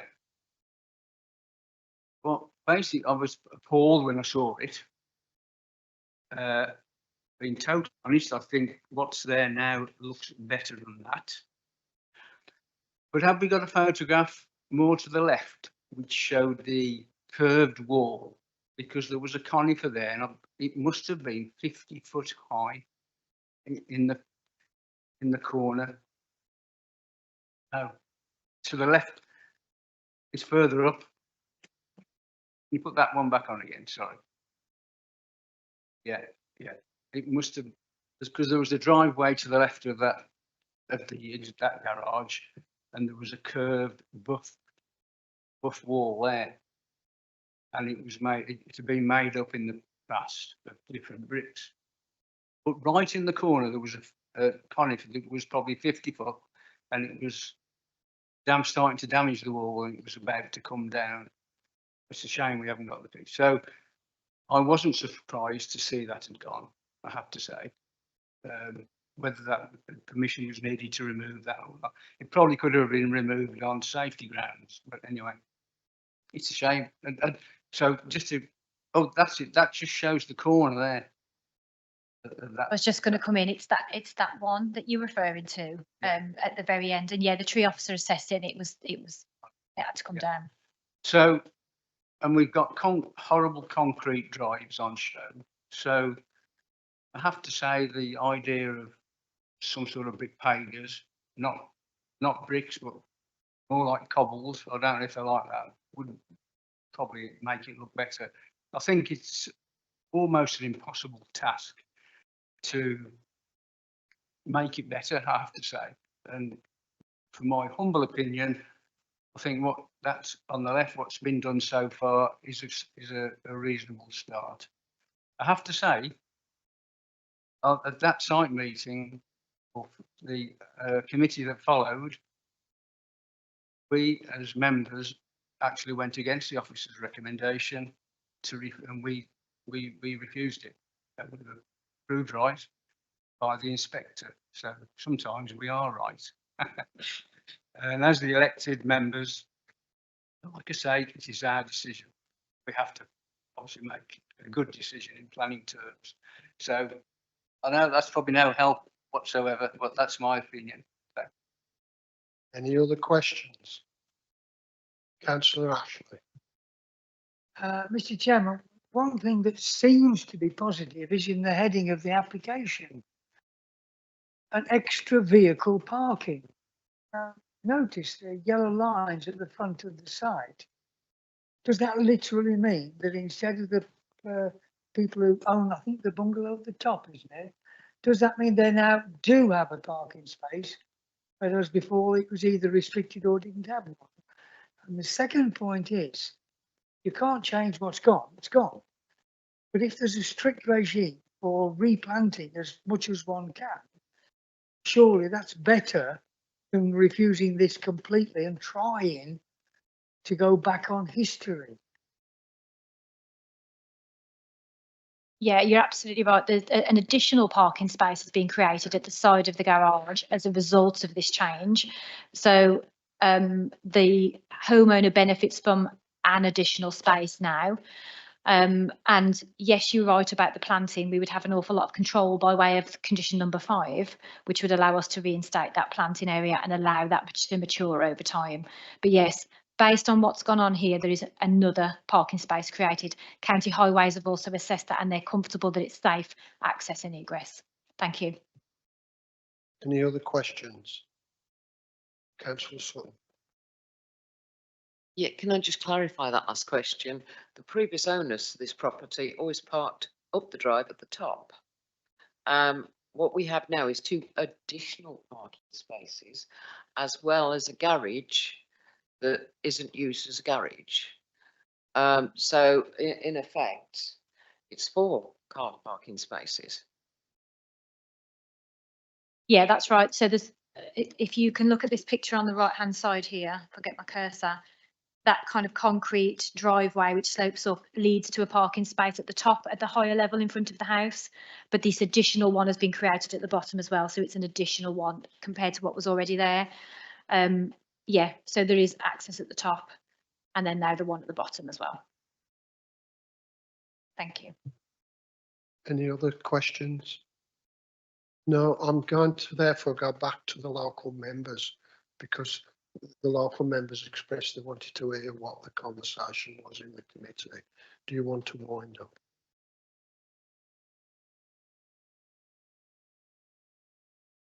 up? Slightly more. The big problem is the removal of the soil that was where the third standing car is standing. Well, you can see it, that standing area. That is proving the biggest problem. If that could be reinstated, then you'd have your screening more adequately towards the, screening the house itself, which happened before. I know we can't go back in time, but that was what gave Sandy Lane that conservation area status. Yeah, it was more of a rural street scene, if you like. Yeah, so no, I can see that the officers have really done their darndest to get it right as it is now, but still don't like it. I'm sorry. Yeah, from my perspective, Chair and members, I have real concerns that in a conservation area that we have tried to preserve since 1973, the reality is that I know we can't go back, as Councillor Ashley suggested, to what was there before. There was a large bank of soil with large trees and bushes that were not of a protected nature. The reality is that this has made 2 car parking spaces, because there are always 2 vehicles every time I drive past this particular location, one parked outside in front of the garage, and as you see on the pictures, the car parked by the side there. And I'm really not that comfortable with the word neutral.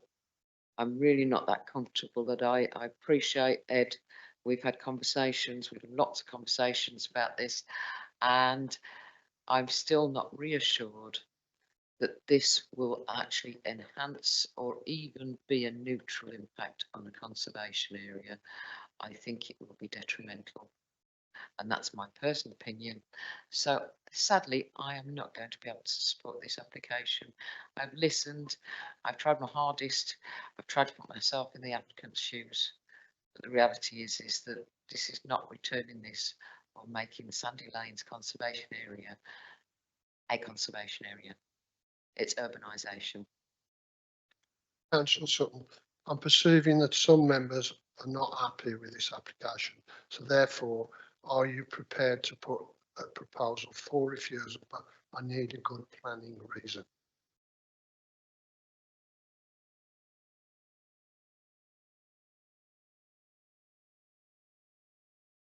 Sorry, Chair, 1 second. I knew you would ask that because I didn't put it forward because I couldn't remember the 2 that I wanted.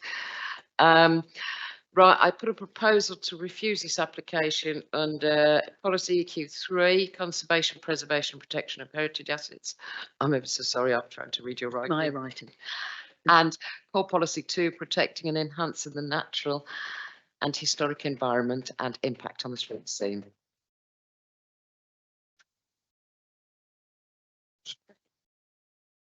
Do you want to reply to? Chair, I just wanted to say that we do need a planning reason. Clearly here you have actually quoted the policy per se.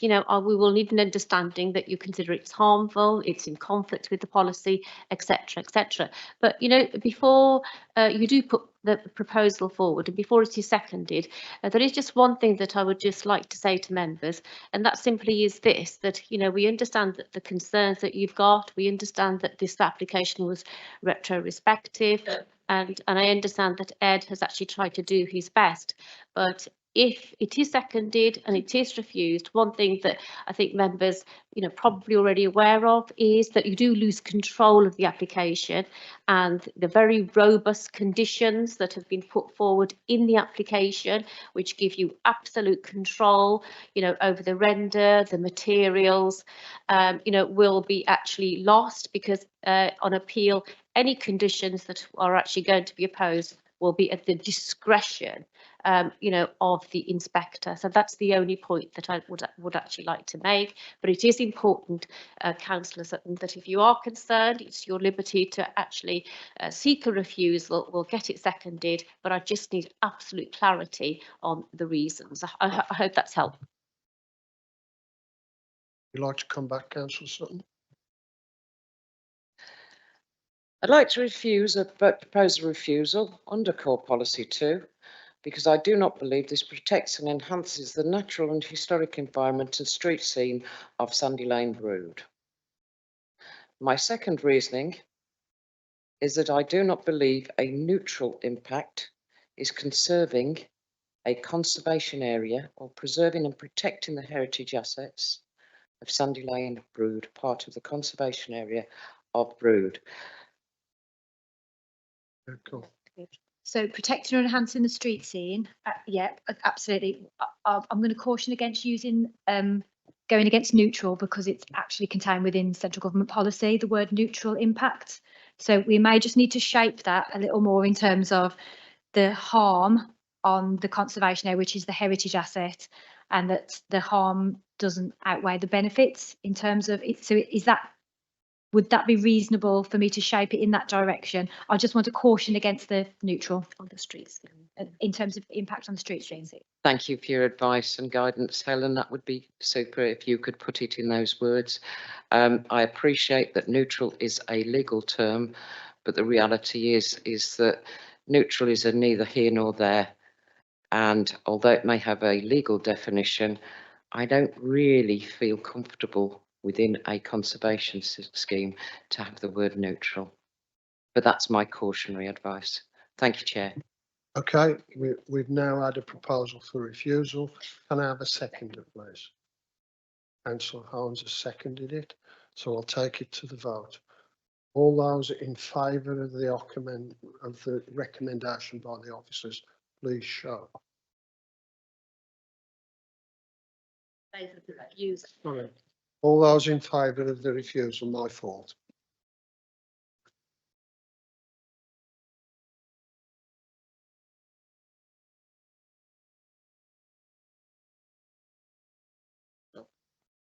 All those in favour, please show. Yeah. That's against the refusal. Yeah, against refusal, yeah. 2, 3. Okay. Anybody abstaining? Abstaining, sorry. Okay. Yeah. So what's the vote?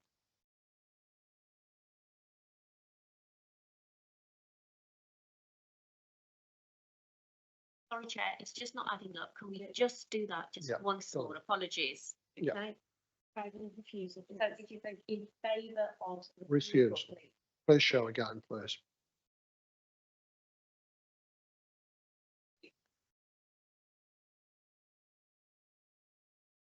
Okay. All those in favour of approval?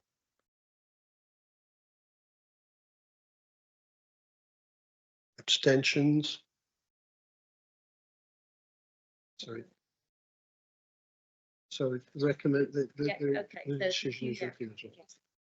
Decision is refusal on that application. Thank you, members. Now, I'm going to adjourn again, but I'm going to have a comfort break because we've been here quite some time.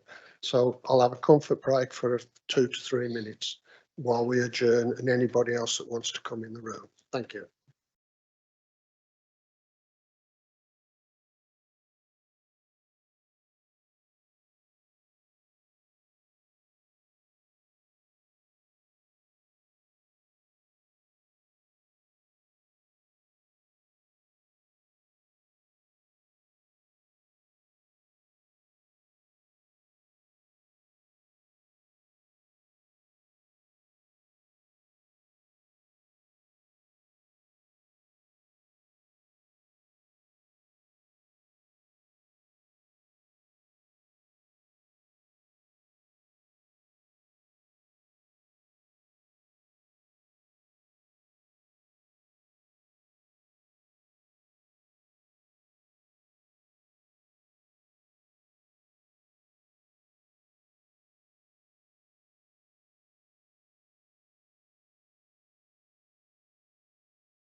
Thank you, everybody. If I can resume the planning meeting then, please.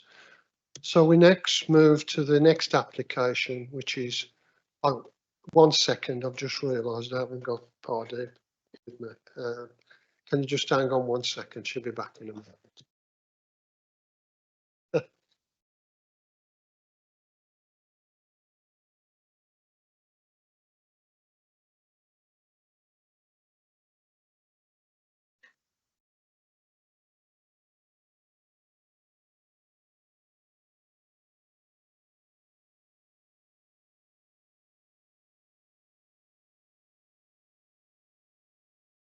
Cheers.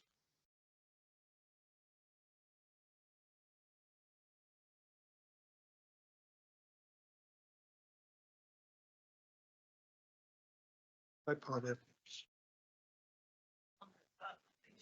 No, we're all right with that. Okay. We found the standing order. Right, I'm going to resume the meeting. So we're dealing with the next application, which is 24/00951/FULM. This is a major application for Flash Lane, Orton. Ellen, can you outline? It's for a 60 megawatt battery storage system. Thank you. Thank you, Chair. The application site refers to a parcel of land which is south of Union Lane and Flash Lane within the parish of Wombourne, outside of the Wombourne development boundary. The site is used as pasture for grazing horses and is 81.1% grade 3A and 18.9% grade 3B agricultural land. Approximately 140 metres to the west of the site is Albridge Cottage, which is the nearest residential property to the development.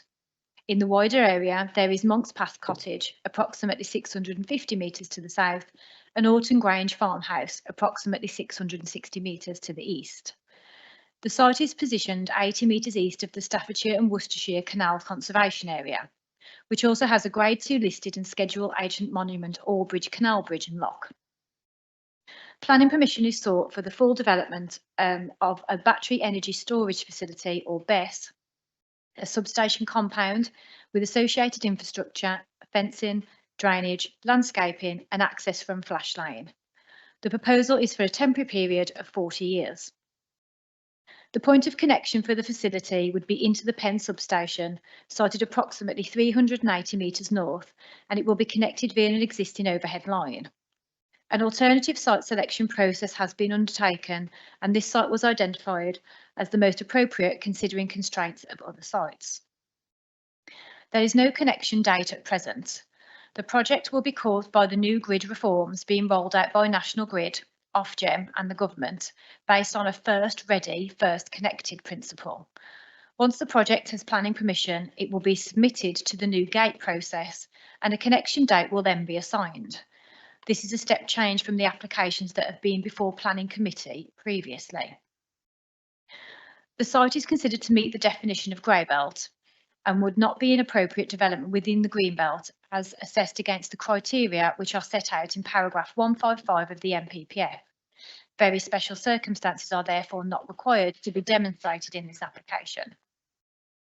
The development would make a significant contribution to energy security by allowing surplus electricity from the grid to be stored and used when it is most needed.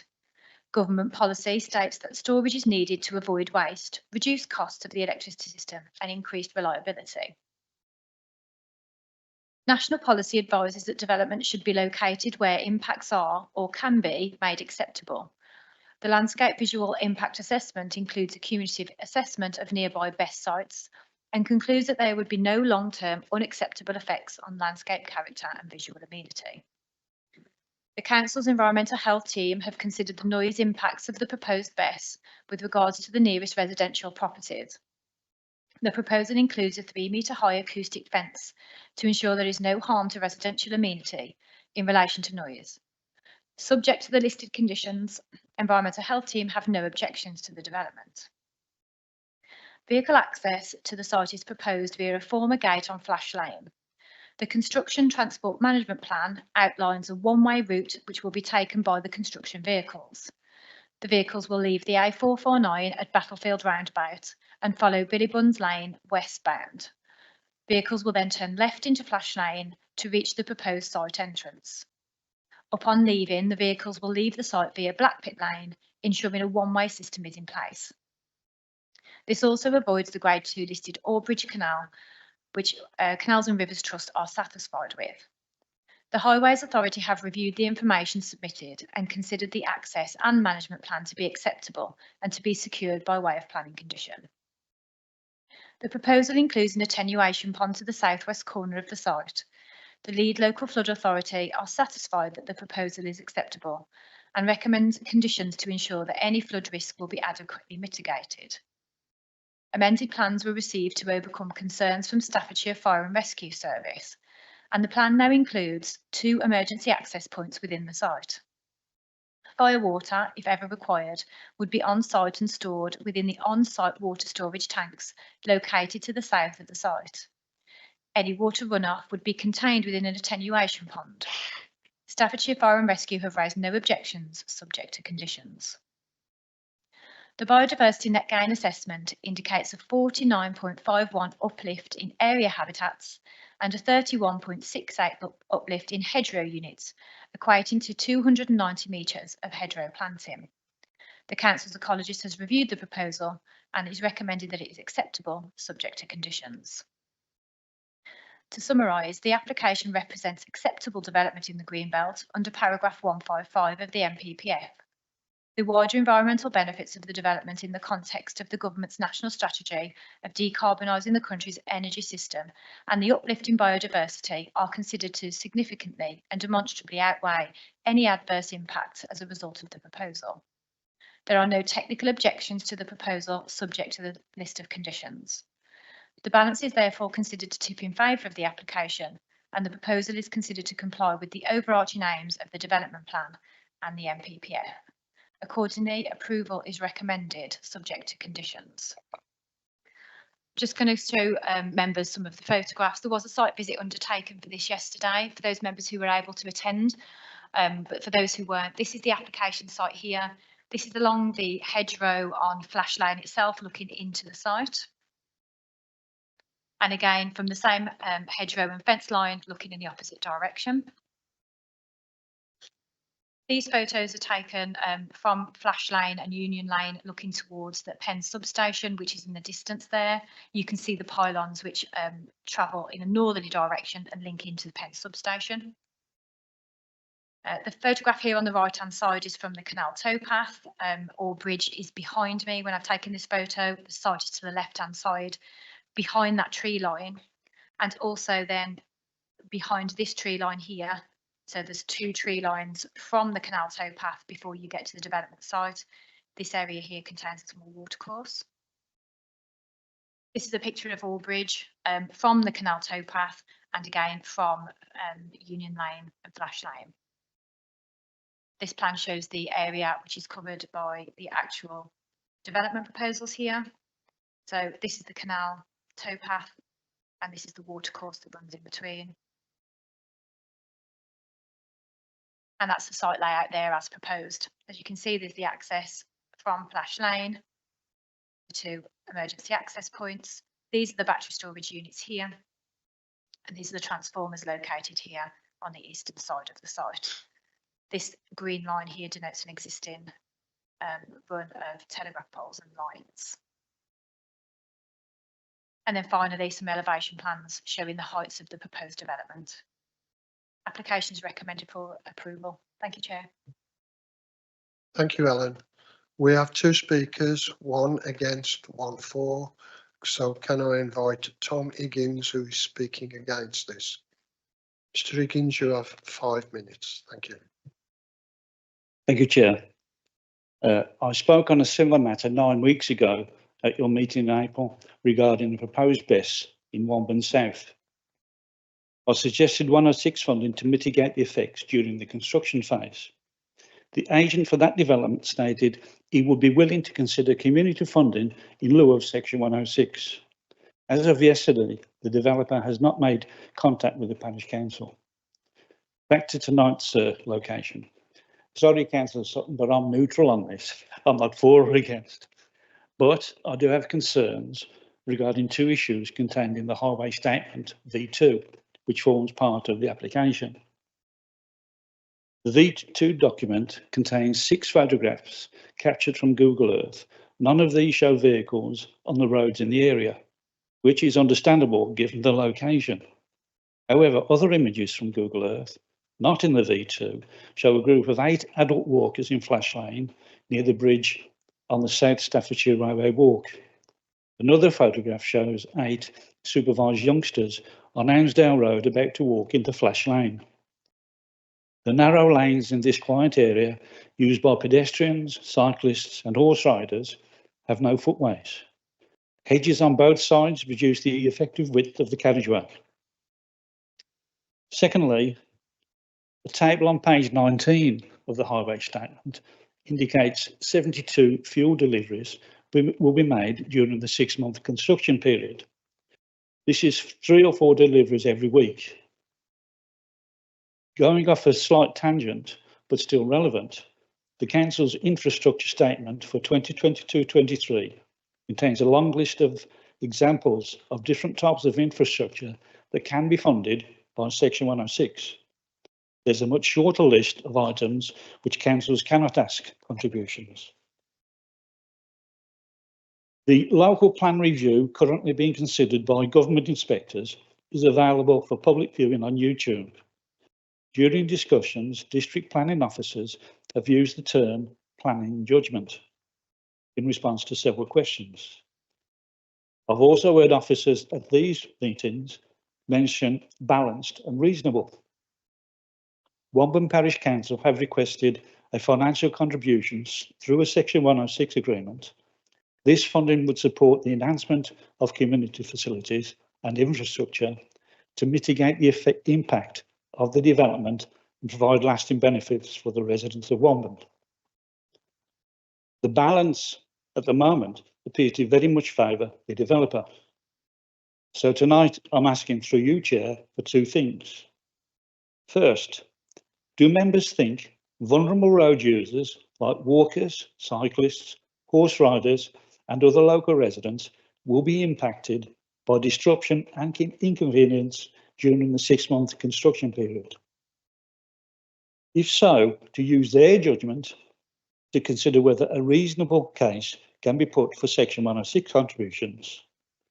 It seems relying on the goodwill of developers to discuss community funding could be hit and miss. Secondly, the number of fuel deliveries to this site seems excessive. Through you, Chair, does the committee wish to encourage the contractor to make use of electric vehicles, electric plant and other equipment in order to reduce the need for so many fuel deliveries? I've just added a bit to tonight after hearing what I've heard previously. Councillor Reid and Councillor Steele mentioned site visits that they went to years ago, and there was a site visit for this application. It's a pity there wasn't a site visit to the Orton Lane development, and I'm sure the residents there would have appreciated the site visit. Thank you, Chair. Thank you. And I therefore introduce to the lectern the applicant and agent speaking for it, please, which is Mr. Aaron Joel. Thank you. Thank you. Good evening, Chair and members of the committee. Thank you for giving us this opportunity to speak on behalf of the developer, Greenfield Energy Developments, regarding this proposal. There is a clear and pressing need for additional battery storage capacity to support the grid in the transition to renewable energy. This is a key priority at national level, and the National Planning Policy Framework was recently updated to give significant weight to the benefits associated with renewable and low carbon energy. Recently, Clean Power 2030 has introduced new targets for the UK to produce 100% clean power by 2030, stipulating that battery storage plays a crucial role in achieving this goal. Currently, there is 4.5 gigawatts of battery storage capacity in the UK, and it is expected that 23 to 27 gigawatts of battery storage will be needed by 2030 to support clean power. At the local level, members will be aware that South Staffordshire Council declared a climate emergency in 2019 in response to the 2019 target amendment in the Climate Change Act, which sets the UK's target to reduce CO2 emissions to below 80% of the country's 1990 levels by 2050. The declaration of a climate emergency underscores the urgency of addressing the challenge of climate change. Battery storage is essential to support the increase in generation from renewable sources. Since the submission of the application, there has been continuous dialogue between the Fire Service to obtain valuable feedback, and we've ensured that the latest layout is fully compliant with the latest fire and safety regulations. The layout has the secondary emergency access, in addition to the submission of further information regarding wind direction and fire safety technology specifications. The scheme is fully safe and there are no fire concerns. Therefore, the latest Staffordshire Fire and Rescue Response has no outstanding objections to this scheme. Although the site forms a small part of the conservation area's wider rural setting, it is not experienced any views from or within the conservation area in any way that contributes to how it is experienced, and thereby it does not contribute to its significance. The BESS units will be fully screened from the Grade 2 listed Orebridge Canal Bridge and Lock once the additional hedgerow planting is mature. The technical experts within the local planning authority have visited the site and are in full agreement that the additional planting will mitigate the visual impacts of the scheme. Access will be achieved from a newly created junction directly off Flash Lane. The construction traffic route will ensure a one-way system is in place to avoid HGVs having to pass each other on the roads approaching the site. The local highway authority has fully considered the access in detail and does not object to the proposed construction traffic route or access arrangements for the site. The proposal is deemed fully safe from a highways perspective and will not cause any unacceptable impacts. In conclusion, this application has been reviewed in detail by the Council's relevant technical experts who provided feedback when required. The developer has responded with amendments and further technical information to create a robust scheme. The applicant has worked positively with the Council over the last 14 months, which has included pre-application advice and a meeting with the Parish Council. It is the Case Officer's professional recommendation to approve this scheme, after careful consideration from relevant consultees, such as Conservation, Highways and Fire and Rescue Service. The Council have done their due diligence with no further objections left outstanding, and therefore we respectfully request that the committee follow the officer's positive recommendation and approve the scheme. Thank you for your time. Thank you, Mr. Joel. Can I have some order, please, in the audience? Now I'm calling on Councillor Dan Hinsey to address the committee. Thank you. Thank you, Chairman, for my second appearance this evening. Chairman, I'm opposed to this application. I want to start with that. Now, I don't mean any disrespect to the applicants here this evening. It is not their fault. They're doing their job. You know, this is their industry. You know, they're seeking to provide these facilities in accordance with what they know. The fault of the rash of these sites that are appearing up and down South Staffordshire in particular here, and it is a rash, is directly the fault of the government for failing to provide any infrastructure, any structure, any sound plan as to the number and the geographic location that could accompany these sites. That is entirely missing. So it's not these guys' fault, it's the government. Chairman, some years ago, I came to speak at what, at least to me, felt like the first of these battery storage facilities proposed for Langley Road in Lower Penn. At that meeting, and quite to my surprise, given the policy restrictions and the circumstances, that application was refused. It was rejected by this planning committee. It was then unfortunately overturned by the planning inspectorate. However, the inspector's comments at the time were that the decision of the committee and the position of the council in refusal was perfectly valid. They accepted that we had good reasons to refuse that site. The planning inspector simply disagreed with the balance and overturned it, and as such applied or sought to apply absolutely no costs to the council. So refusal of these sites is possible, and it is in your hands given sound reasoning.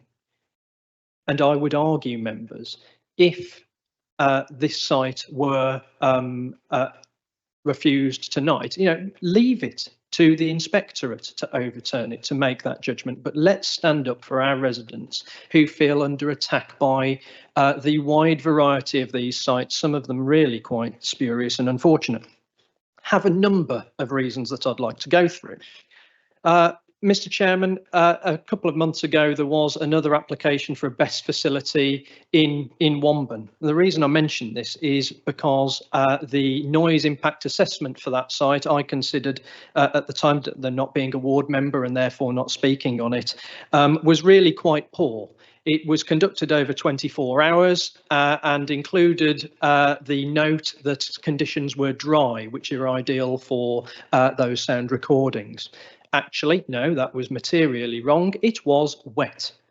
It took quite a while to get some kind of change. Unfortunately, it didn't lead to an alteration of the outcome. Noise impact assessment here is actually a lot more robust. So well done, guys. You've actually got a good process here.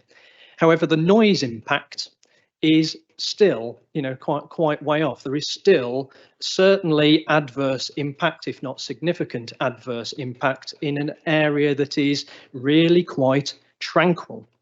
In the officer's report, this is acknowledged, although it does dismiss, I feel, a little bit, British Standard 4142, saying, well, just look, as long as you provide additional context, we can kind of ignore what that says about noise limits, and seeks the support of British Standard 8233 in order to support the contest around the partially open window.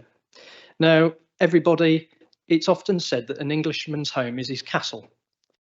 And who on earth has the right to tell anybody, a homeowner, how much they should open their window by in order to enjoy a quality of life, tranquility? And this area is certainly tranquil. As we've heard, it is a well-used green route down South Staffordshire Railway walk to the east of the site, which has unobstructed views over the site location, and therefore I would also argue GB1, it is impact on the openness of the green belt.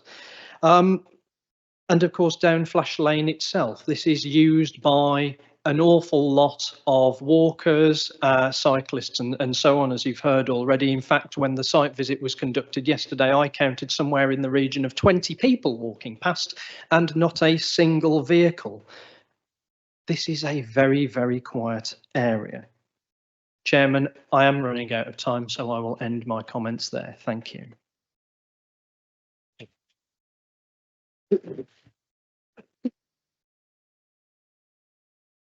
Thank you, Councillor Kinsey. I'm going to hand over to Ellen. In reply to the first speaker, Tommy Higgins, I'll allow you to address the questions to me as chairman, but it's really for our officers to come back to you. On one point about site visits, it's up to the local member to call a site visit. So just clarification on that. Do you want to come back, Ellen, on this? Okay. Thank you, Chair. Just to come back on the point about the Section 106 versus Community Fund, I know we've had this discussion a few times in this forum, but I think it's worth repeating. Community Fund sits outside of the planning system. That's something that's completely negotiated outside of this room and cannot be secured through the planning system. So to be clear, we can't progress on that. In terms of a Section 106 agreement, we've had discussions already about those this evening in context of different applications. But as members are well aware, in terms of 106 monies to be secured, if that's what we're talking about, it has to be necessary to make the development acceptable. That's the test. The Community Fund is a slightly different test because it sits outside. So within that context, I'm not entirely certain what monies would be required for the parish to make this development acceptable in terms of the way that the site would be bought out. It is acknowledged and firmly acknowledged within the Office of Report that there are issues in terms of a temporary impact when the development itself is under construction, which is a 6-month window. In planning practice and planning law, that is a legislative allowance. We understand there will be disturbance. We will be looking to put in place through condition a construction management plan to make sure that we manage the amount of vehicles that come in and out, at what rate, at what number, at what times of the day, how the signage is managed, and how that progresses in conjunction with our colleagues at County Highways. But the detail has been provided, has been accepted in terms of the construction management plan, and we would flesh the detail out of that when it came to the planning condition. But hopefully that's addressed those matters. Thank you, Chair. Right, it's over to members then. Any questions on this application, please? Councillor Kelly. Thank you, Chair. I attended the site visit. I've got quite a few questions that I need to be clarified before I make a decisive decision for tonight. Section 155 of the MPPF. I'm just going to go to that now. Give me a second.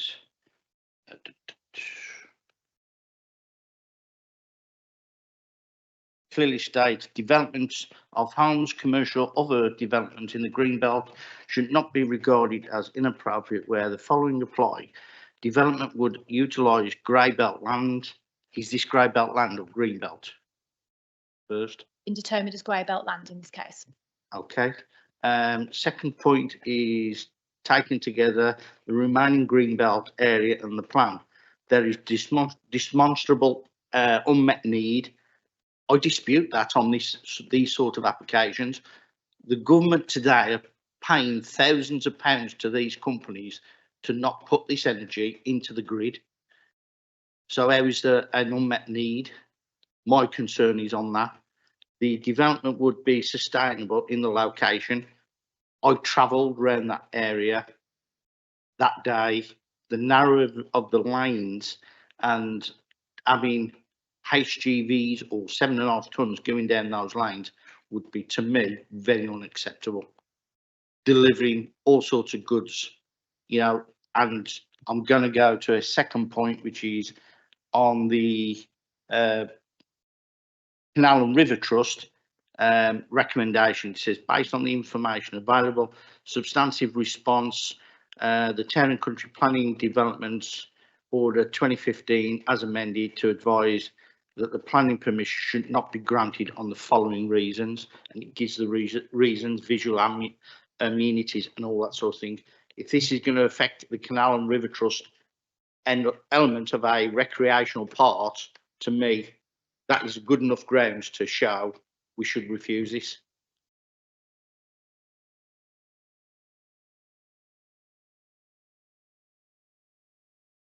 Thank you. Through you, Chair.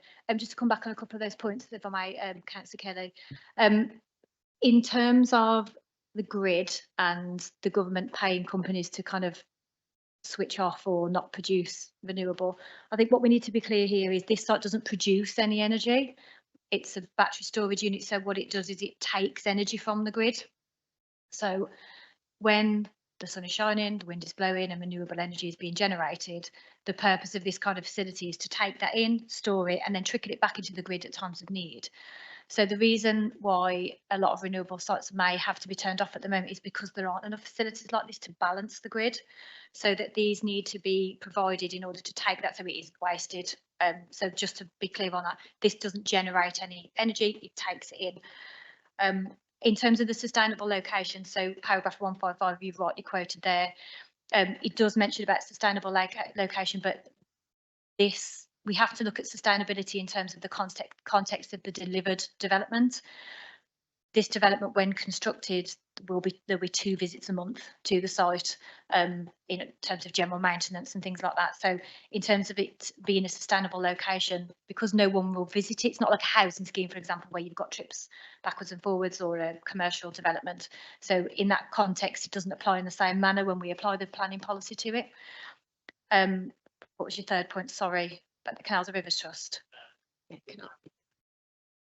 The Canal and River Trust identified that this site would have an adverse effect on that area, not only on visual aspect, but recreational, and could cause polluted elements because it's within so many metres of that area. I know there's going to be runoffs and retention pools and that, but the point is it could affect that area.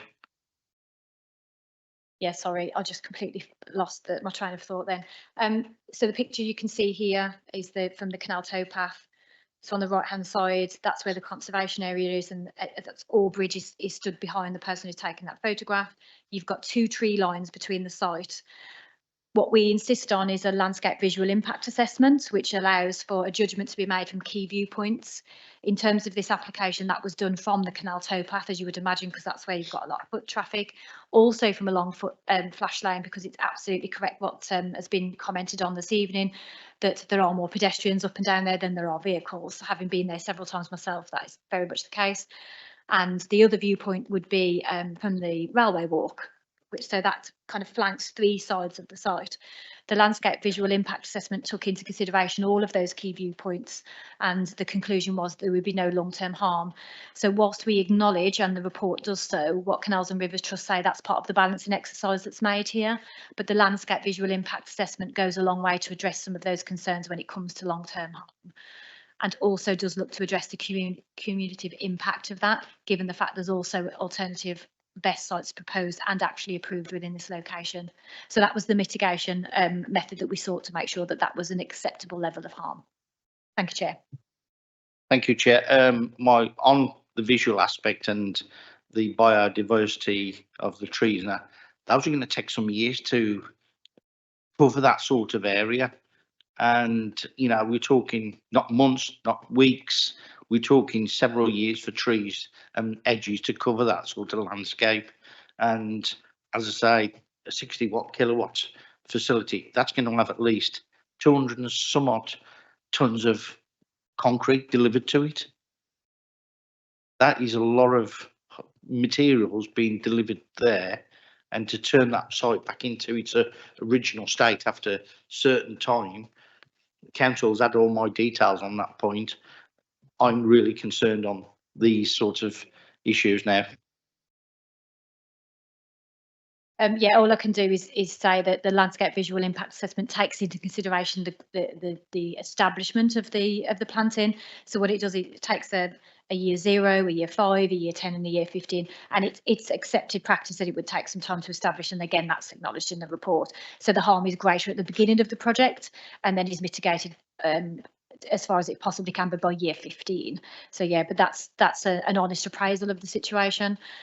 What this site is it is pinched off the site boundary. So if that's changed, so where you've got the red line there, that's the application site, but it is pinched in from all the sides in terms of the views specifically. So when we're looking at landscape harm, that this particular slide shows the heights. Obviously there's very little height associated with the battery units themselves, but the transformers are where you have that additionality in height, and they're located to the east side, and that's just a visualization of the site, as you can see with the green space. So you're correct about the hard surfaced areas. They would need to be laid in order to allow access to the site for vehicle maintenance and vehicles accessing the site during construction, and then for the battery units itself.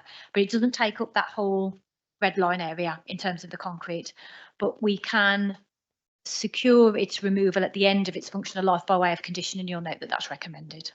Thank you, Chair. Thank you, Chair. Last point to come back on. The noise element as well, that is another key, because there will be cooling, what do they call them, fans on top of that. Now, this is a new entity. I have actually been to a site, and them fans do make a good humming noise. And with the entity close to power lines, you know, noise from a power line, when they get wet, you can hear them buzzing. These are a bit more, we should have comparisons, I would suggest. Thank you. Through you, Chair. Yeah, the noise mitigation and the noise impact assessment has been back and forth with us for several months, included the environmental health team who've done a full analysis. We did have, we weren't comfortable with the noise impacts originally, and the mitigation now is the acoustic fence that's now been proposed.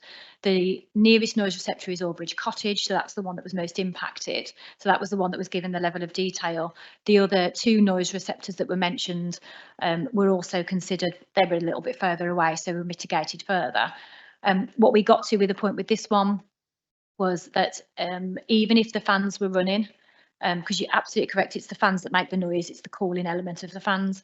If the fans were running and all of the fans were running on all of the units, which isn't likely but can happen, the impact at Albridge Cottage wouldn't be such that the residents couldn't open their windows on an evening. That's detailed quite extensively in the officer report, because we know it's a matter that's really important to members, and obviously as residents they need to be given the comfort. We've also got a suite of very bespoke conditions associated with this one, fully enforceable, so if there are any issues with noise, should the installation be approved and operational, we'd be able to go back and enforce against that and make sure that was rectified. Thank you, Chair. Can I just come back on one point, Chair? Last point. This is the Yeah. last one. So you've done a noise comparison with the one property. Has a noise comparison been done in relation to canal barges that moor up there in relation to, because they will be closer? Through you, Chair, no is the answer, because the moorings are temporary. So it's people who are, they're not residential moorings, in permanent residents. So we have to look at the mitigation against the permanent residents there. If you moor up there in a boat and it's noisy, you just move along the canal towpath. The residents who live near that can't do that. So we have to make sure that that's mitigated against. And again, the tranquility that's been mentioned along the canal towpath, we've had this example previously. It depends on the background noise, what time of the day it is, and how frequently the fans are, on the background temperature. So it's not enough to warrant refusal, because your noise receptor is not a permanent feature. Thank you, Chair. Okay, questions? Anybody else want to speak? Councillor Chapman. Thank you, Chair. I've just got 3 comments rather than questions, but I'm really bothered about battery storage anyway. So what I would say is that battery storage facilities do carry inherent risks such as fire or explosion. I have a problem with that. It's already been stated by Councillor Kelly that with regard to Flash Lane, it is prone to flooding. It is a beautiful area, but my main concern really is that the proximity of multiple industrial facilities in this area could alter the character of the parish. We live in a beautiful area, and I just think it's rather sad. Okay. To come back on that, Alan? No. Councillor Burnett. Thank you, Mr. Chairman. Not a question, just an observation, really. I note that 81% of the land is good quality 3A, best and most versatile. Thank you.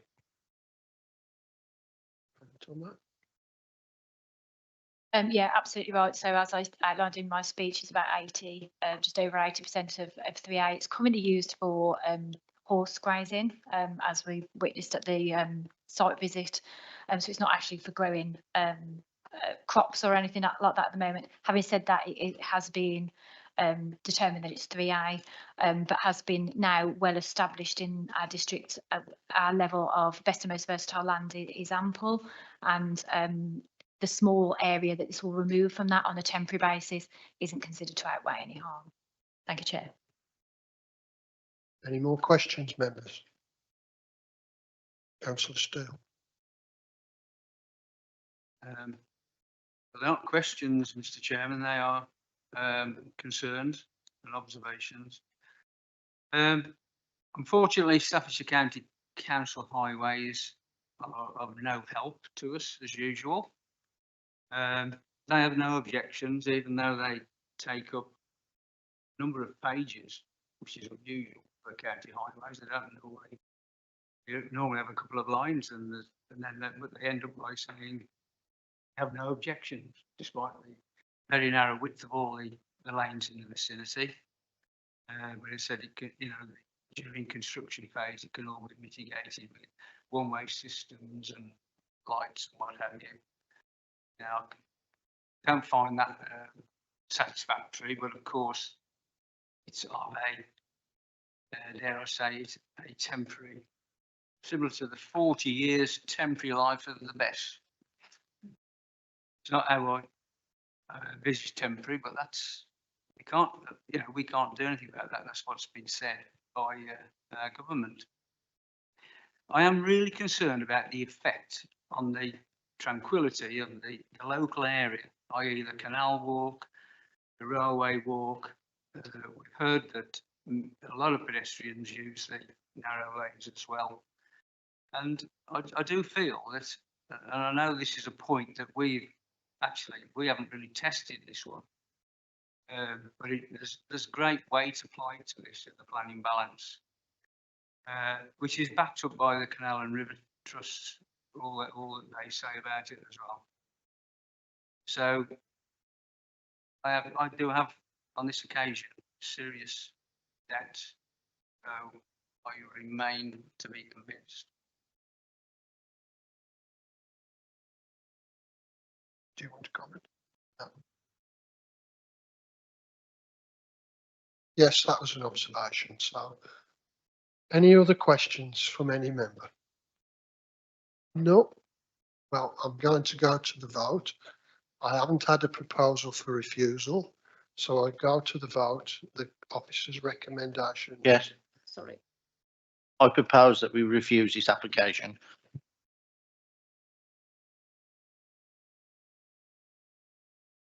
Can I have the reasons, please? How many do you want? Right. So on the first basis, EQ1, that it doesn't, with a core strategy, firstly, noise pollution. Secondly, the historic area of not only the bridges, the highways elements, the safety of pedestrians, of flash lane. Is that enough for you, Helen? Sorry, Chair, yeah, policy.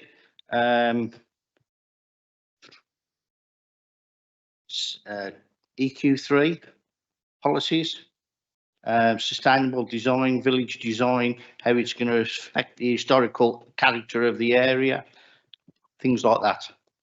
Because it will make a demonstrable effect, not only by its characteristic, but by it's also the impact it will have by the noise, by the traffic, as well as other mitigating and especially the recreational and of the Canal and River Trust recommendations. I'll pass to Ellen, but some of the comments you're making have been dealt in the report. I'll pass it to Ellen for comment. Thank you, Chair. Are you suggesting 3 separate reasons for refusal there? One based on noise, one based on the historic environment, and one based on highway safety? So 3 separate reasons for refusal.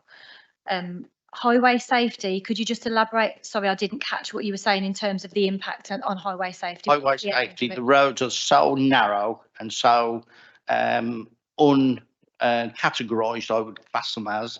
The meterage and the width of those roads, as well as the historic canal bridge, are so so narrow and restricted to have 35 tonners going down there with pedestrians walking is a major safety issue. You can't say that just doing it by a visual or a Google map, you could entity oh, that's going to be acceptable to me.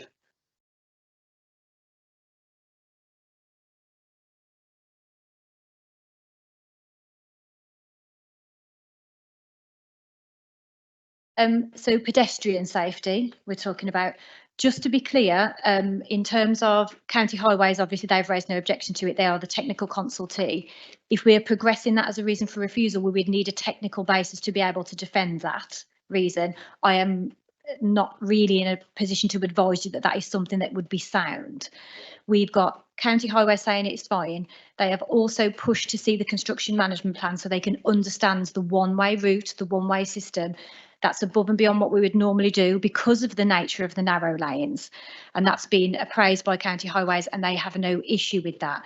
Subject to further detail, of course, when it comes to the finite detail, but the one-way system has been approved. So I need to err caution on that one because I'm not sure how we would be able to defend that technically when it comes to an appeal position should we find ourselves there.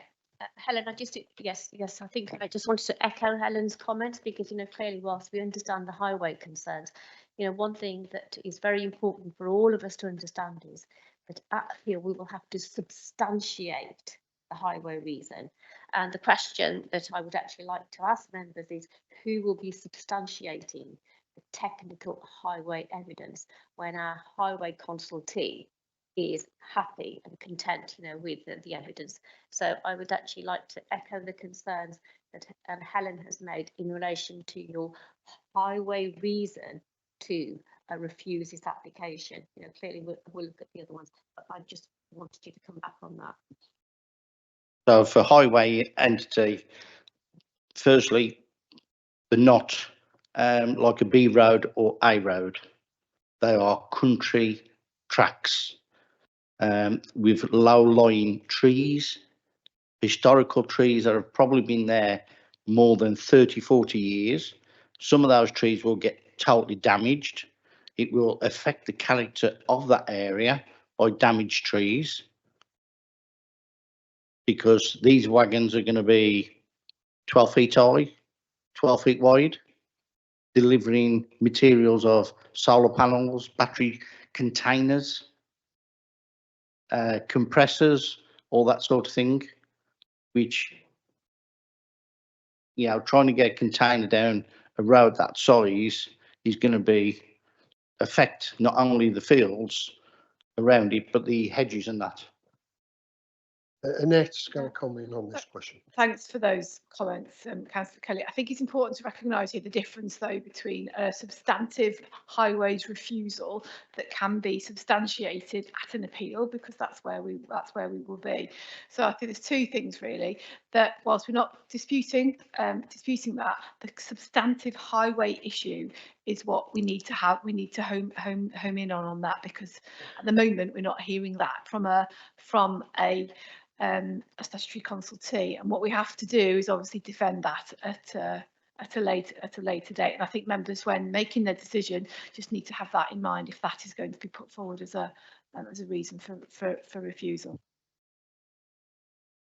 I'll withdraw that point then on your points. Oh, that's fine.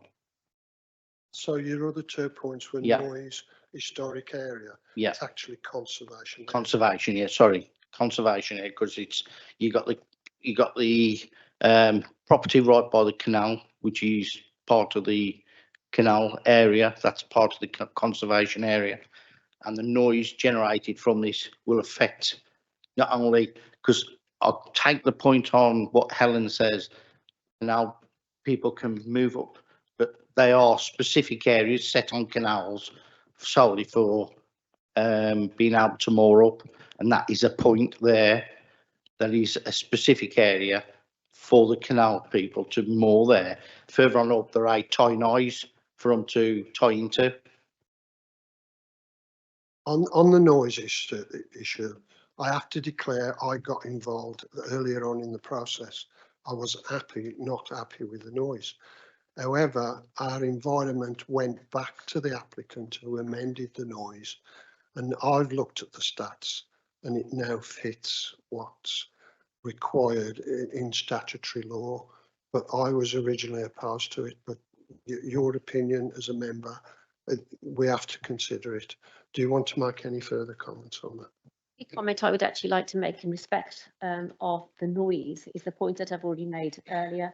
Clearly you've raised a concern, but again, at appeal, your officers have to substantiate, that reason for refusal based upon noise.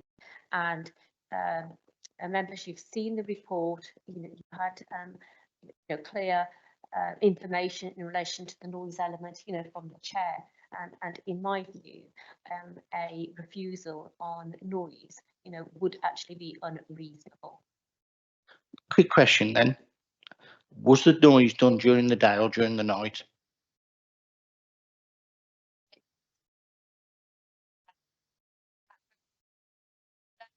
Yeah. They have to meet the statutory test, have to do them during the night time as well, so it's both. What was the noise? Clarifying points of wind noise now. I live right next door to a motorway, right? This is an example. Certain times of the day, I can't hear it because the wind noise takes it away. certain times of the day will take it right to me that I can hear vehicles as if they're right next door to my house. I'm trying to put a comparison there to show wind noise, elevation and all that will make it a lot more detrimental, a lot more noise comparisons. Was those sort of comparisons done? Yeah, they have to be in order to be robust, and that's the kind of situation that's assessed in full. Things like tonality, things like intermittency has to be factored in, and that's what's resulted in the noise barrier being put in place. Because obviously you're right about wind direction, but if you've got something that breaks that movement of noise, I'm not a noise expert, which is what my understanding of it. And our environmental health team, who are the noise experts, have reviewed it under scrutiny. I will make that clear, and are comfortable. The noise impact assessment is also done on a worst case scenario. So if you had everything like a perfect storm coming together, and it's still acceptable from a noise receptor perspective, we always worst case scenario it so that you can make sure you can mitigate down from that worst case scenario point. Thank you, Chair. So quick point to the chair, he did the comparisons. What was the highest reading ever recorded on it? If you want to know, the original reading was 44 decibels, right? And you have to reduce that down because of the noise attenuation fence. Now, the noise attenuation fence reduced it down by 5 to 39. Now, Councillor Kinsey's point about a partially open window and fully open window, the applicant was saying allow 15 decibels, but we argued if it's fully open, it's 10 decibels. So 10 decibels off 39 comes down to 29, and the regulation said that noise should not exceed 30 decibels in a bedroom at night. So it just about, unfortunately, when we're dealing with these things, I have every sympathy that this is going on right across Staffordshire, but we have to abide by the government's policies. And we can only refuse if we find something on policy to refuse it. And that's the problem. We've got another one after this application, but we can only look at that ground because if it goes to an inspector, he'll ask for substantive reasons why. Now, Councillor Kelly's put a proposition for refusal. I am going to ask other members if anybody else want to speak before we come back to this proposal for refusal. Does any other member want to speak on this issue? Councillor Steele, and I will come back to you. I'd like to, with Councillor Kelly's permission, amend, include EQ9, protecting residential amenity. And that's the policy I understand that affects the tranquility of the local area. Am I right in the right? Have I got the right policy? EQ9 in terms of amenity. Yeah. We've got to be careful here because what's your receptor? Are you saying the canal towpath is the receptor? Because we've had that discussion about it's not a householder, is it? It's not Albridge Cottage, for example, or one of the now. We're talking about the detrimental noise impact on a canal towpath. So people who are transiently moving up and down. Yes. People who are just out for a pleasant walk in the area. So that's how I understand the effect on the tranquility of the area. Probably also includes the railway walk as well, if the wind's in the wrong direction. And also we've heard that the pedestrians use the very narrow lanes to walk. It's the effect on the whole area from the installation. When all the fans are working in hot weather like it's been. So have I got the right policy? EQ9 is the correct policy, if that's the question that you're asking me. How you are applying it, I think, is questionable, but obviously that's for you guys to put forward because you've got the people moving up and down the lane. The fans, to be clear, the fans don't go 24 hours a day, 7 days a week. They're intermittent. They come on and off. I'm sorry, that's debatable. We haven't got one to visit and listen. It's similar to the car batteries. In the hot weather, fans are on. They have to, when they're drawing the power, pushing the power back out, the fans will all be working. We've had it argued that only a few fans at a time. No.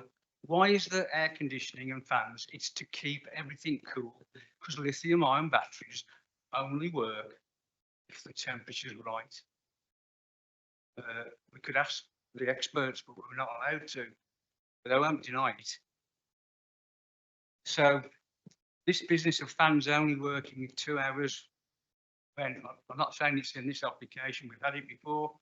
Fans will only work for 2 hours when it's drawing power out of the grid, and then 2 hours when it's pushing it back out. It's actually nonsense. But you know, I can't prove it till it's up and running, and it's actually happening. But I'm sorry, that's the best argument I've got, really. Councillor Steele, are you seconding the motion? But on an amendment. So you've made an amendment to the original refusal proposal. Is everyone clear on that? Are you clear on that? I just want to be clear. We've discussed the concerns in relation to refusing this application on noise. You know, clearly, there is still one area, Councillor Kelly, that we need to discuss in terms of your third reason, and that's the impact on the canal. And clearly, as officers, we still need to look at that element. But the councillor, I appreciate the point that you're making, but it still relates to the noise element, which we have actually got concerns about in terms of trying to substantiate this a reason for refusal based upon noise. However, as officers, I think, Councillor Kelly, we're still waiting to hear an elaboration of the reason, the one reason for refusal based upon, the harm to the canal. If you want to elaborate on that. Yeah, the alarm to the canal area would be several points. Firstly, it isn't just noise, it'll be the construction work, it'll be the visual impact, the noise. It's a combination of several points that people will not want to walk along that, even the railway walk, because the noise will be at times, and it is at times, it's going to, people go there to listen and to clear their minds and things like that, to be able to health and well-being issues. And that will put people off going to that area to go, it's too noisy. Okay.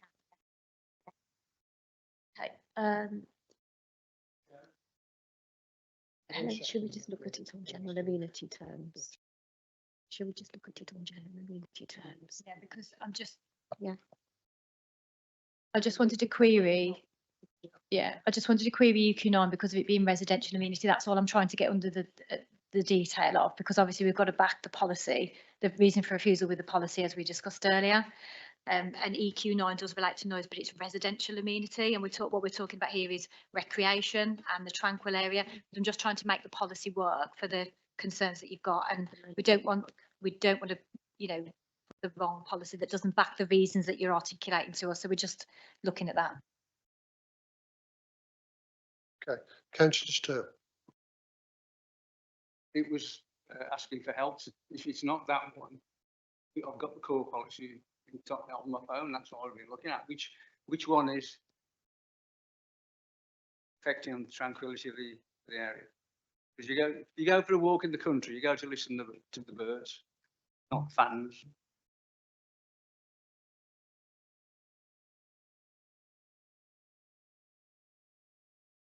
Bear with the officers while they work out the reasons that we're putting forward for refusal. Thank you.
Okay, we're ready to go.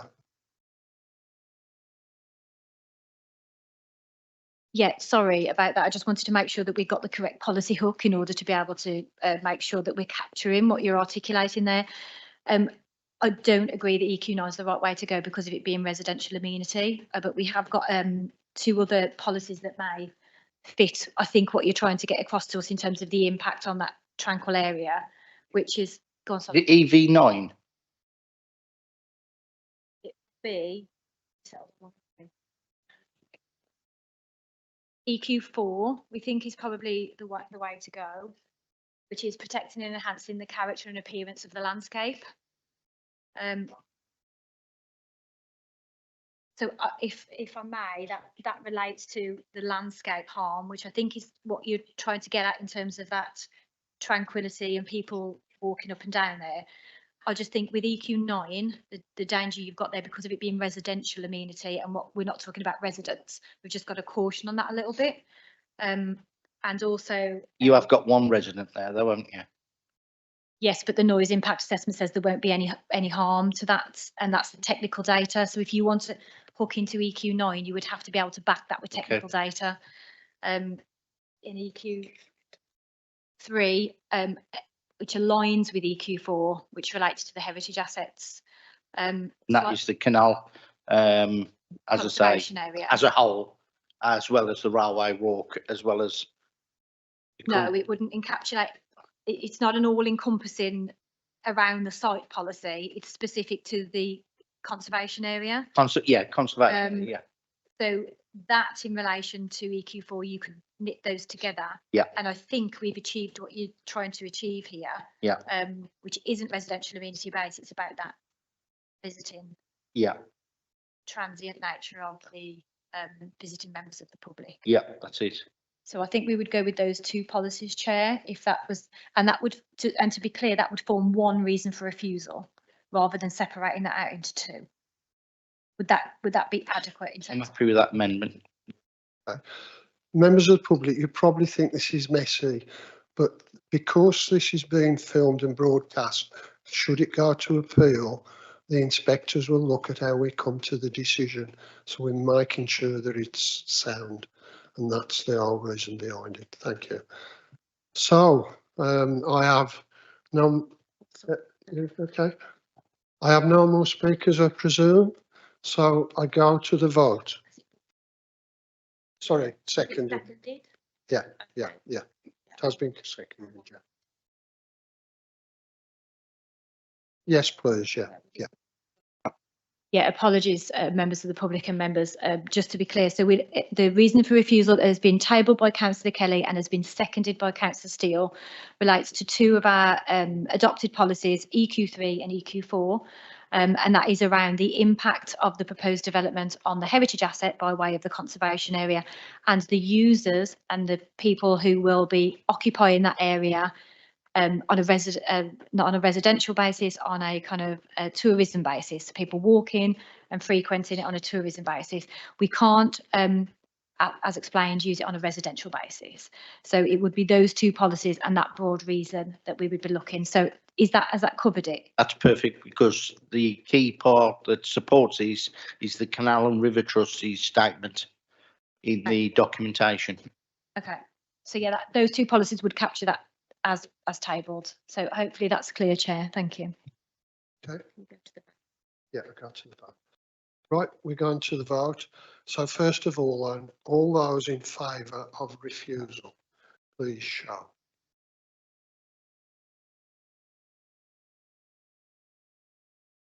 Okay. All those against refusal, please show. Right. Any abstentions? 3. What was the figures?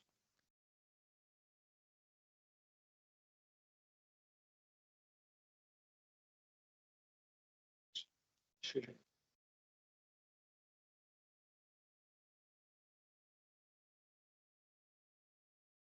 The refusal wasn't actually carried. Yeah, so it's just concurrent, go back and just go back to the recommendation. So the refusal was lost. now we need to go back and vote on the substantive motion. Which is the Which is the recommendation. recommendation. Okay. Right, okay, so. Yeah, so taking advice, the refusal is lost, but we go back to now to the officer's recommendation. So all those in favour of the officer's recommendation, please show.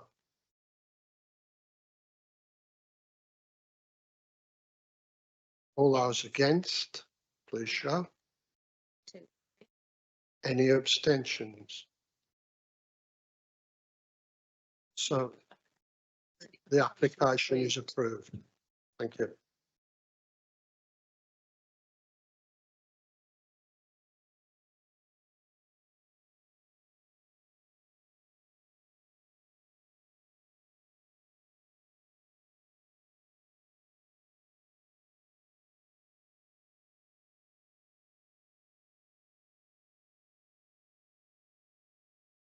Right, we're going to move to the next application.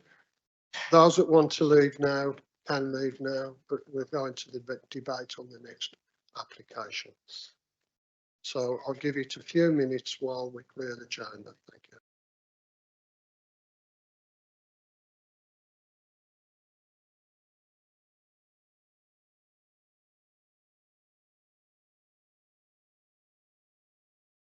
Annette's going to make a statement. Thank you, Chairman, and thank you, members. So in lieu of in light of the time, it's now about 28 minutes past 9, and in conversation with the chairman, have just had the conversation in relation to standing orders, because the standing order says that the committee should be finishing at 10. However, the chairman can still decide to continue if, in his opinion, the extension of time needed, which is likely to require an extension of time beyond 10 o'clock, is needed to conclude business, would be minimum. So I think on that basis, as the committee is still quorate, the chairman is content to continue with business this evening to finalise the final, to determine the final application. So effectively, that would be invoking standing order 10.1 of the Constitution.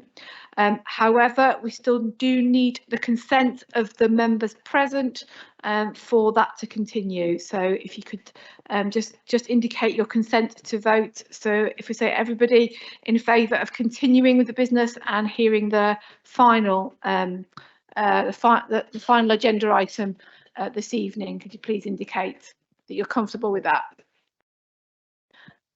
Okay, thank you very much, members. We move to the next application then, which is 24/01092/FULM.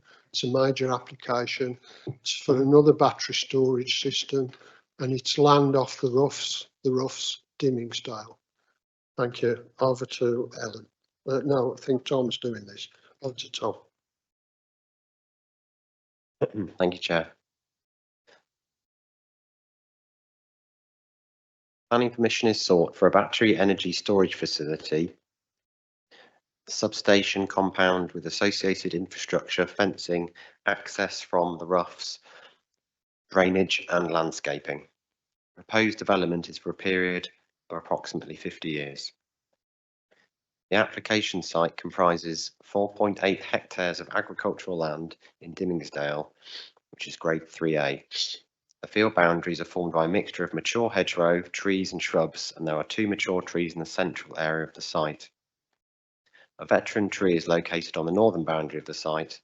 Agricultural land surrounds the site to the north and west, with the exception of a small area of woodland which adjoins the site. To the northeast is a fishing lake operated by Pool Hall Fishery. The eastern boundary adjoins the curtilage of Twin Oaks House, beyond which is Dimmingsdale Garden Centre and the Staffordshire and Worcestershire Canal. The BESS would be connected to the Penn substation, which is located approximately 900 metres to the south via underground cabling. If we have a look at the slides, the first one. So these are some of the views of the site. This is looking across the site You can see there. That's where the battery units and the proposed substation be situated. If we go to the next slide, this is also looking across the site from the south, looking southwest, so slightly different directions. So they're looking from the north south towards the Roughs Road. Go to the next slide. And this is the eastern boundary. So that's looking, photo on the left is looking at the closest residential property. And the photo on the right is from within the site looking towards the Roughs, the road that adjoins the site, adjacent to the site itself. Go to the next slide. And these are two photos looking really from the eastern boundary of the site looking west, and from the west boundary of the site looking east. So you can see the whole of the site there. If we go to the next slide, that shows the location plan. I'll just describe the proposal now. If we go to the next slide, so you can have a look at the site plan as I describe it. The storage containers and BESS units would have a height of 3 metres. Within the substation compound, the transformers would measure 6.8 metres in height, switch room building 5 metres in height, with a 15-metre high by 1.5 metre wide communication tower adjacent. 2.4 metre high palisade fencing will be installed around the equipment, along with 4 metre high acoustic fence along the north, east and south boundaries. If we go to the next slide, it's a bit clearer really. That shows the landscaping plan as well. The vehicular access to the site is proposed via a new access point from the Roughs, located approximately 360 metres west of the junction with Ebbstree Road. And you can see the access on that plan, just to the left side of the plan there, where the cursor is. Thank you. At the request of the Highways Officer, the revised construction traffic management plan demonstrates that a 6.5 metre articulated HGV can manoeuvre between Langley Road, Ebbstree Road and the proposed access point on the Roughs. It has been confirmed that a HGV management and booking system will be implemented to ensure the construction HGVs do not pass each other along the Roughs. Once the site is constructed, there will be on average 2 vehicle movements per month related to the ongoing operation and maintenance of the installation. And those vehicles would be standard car vehicles, not HGVs. In terms of the assessment, the proposed battery energy storage facility meets the definition of grey belt and would not be an appropriate development in the green belt as assessed against the criteria which are set out in paragraph 155 of the NPPF. Very special circumstances are therefore not required to be demonstrated in this application. The development would make a significant contribution to energy security by allowing surplus electricity from the grid to be stored and used when it is most needed. The National Policy Statement for Energy states that storage is needed to avoid waste, reduce the costs of the electricity system and increase reliability. This benefit is apportioned substantial weight in accordance with national policy, stating the need for such infrastructure to support the increased use of renewables. National policy advises that developments should be located where impacts are or can be made acceptable. The landscape visual impact assessment includes a cumulative assessment of nearby BESS sites and concludes that there will be no long-term unacceptable effects on landscape character and visual amenity. The proposal would result in the temporary loss of BMV, best and most versatile land, agricultural land, and moderate weight at best should be attached to this, given that there will be no significant impact on the overall extensive amount of BMV in the district. In terms of drainage, an attenuation basin and swale would be delivered, which would collect and store surface water runoff. You can see those clearly on the plan on the right-hand side of that plan. Underground geocellular tanks are provided within the compounds to attenuate, which is to contain the contaminated water, and on-site pen stocks to prevent firewater runoff and contamination in the unlikely event of a fire. I think the next plan shows that actually. Yeah, so that's the drainage strategy. So you can see the light blue rectangles on the right hand side would store fire water in the event of a fire, and the light blue rectangle on the left hand side is where water would be stored permanently in event of a fire, so the fire service could access that and contain any fire.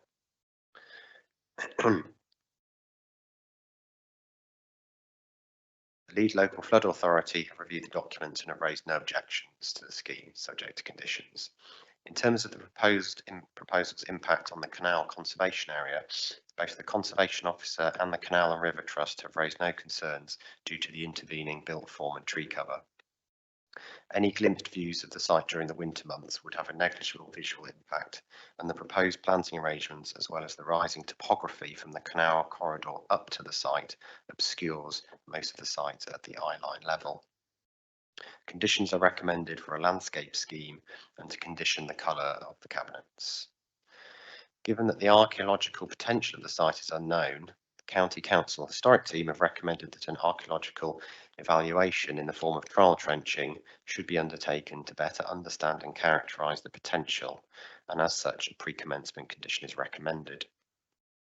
To ensure the operation of the site does not result in adverse noise impacts to neighbouring properties, it is proposed to construct a 4-metre high absorptive acoustic fence around 3 boundaries of the site to screen the closest properties and install noise reduction kits onto the inverters and an acoustic enclosure for the transformer.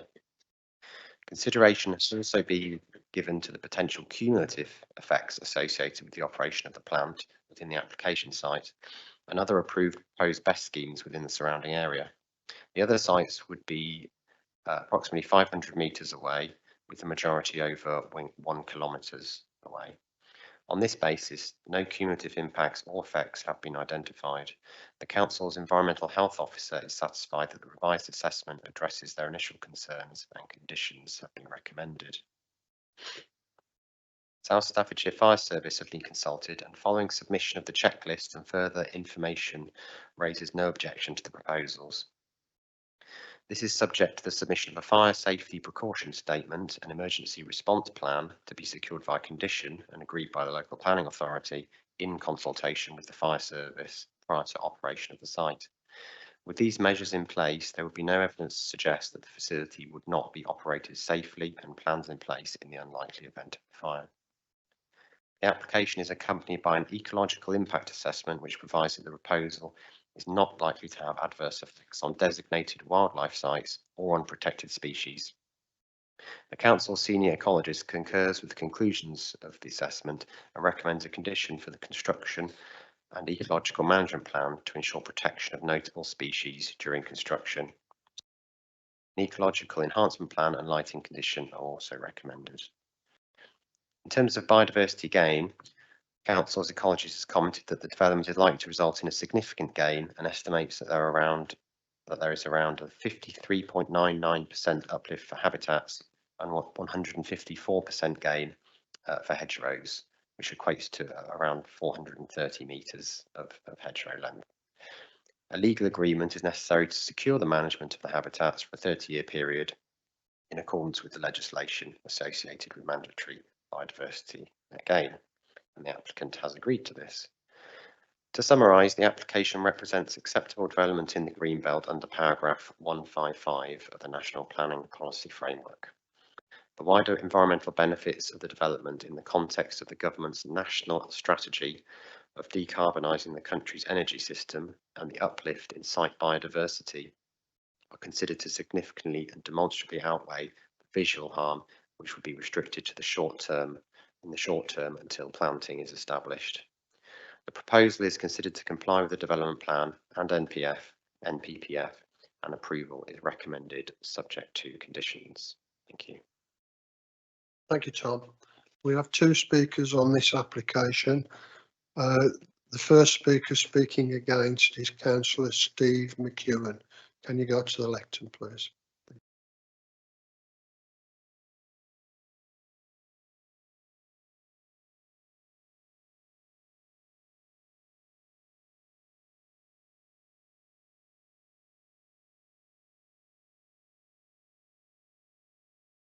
Are we live? Yes, we are.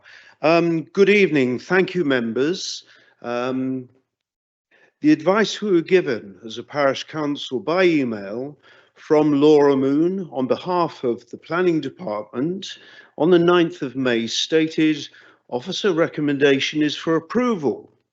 So why on earth are we wasting our time this evening? The decision seems to be cast, but thankfully, Laura goes on to state, planning committee members will determine the specific application. So here we are, members. This is our last chance opportunity to impress upon you that this recommendation before us tonight is wrong. It is very wrong.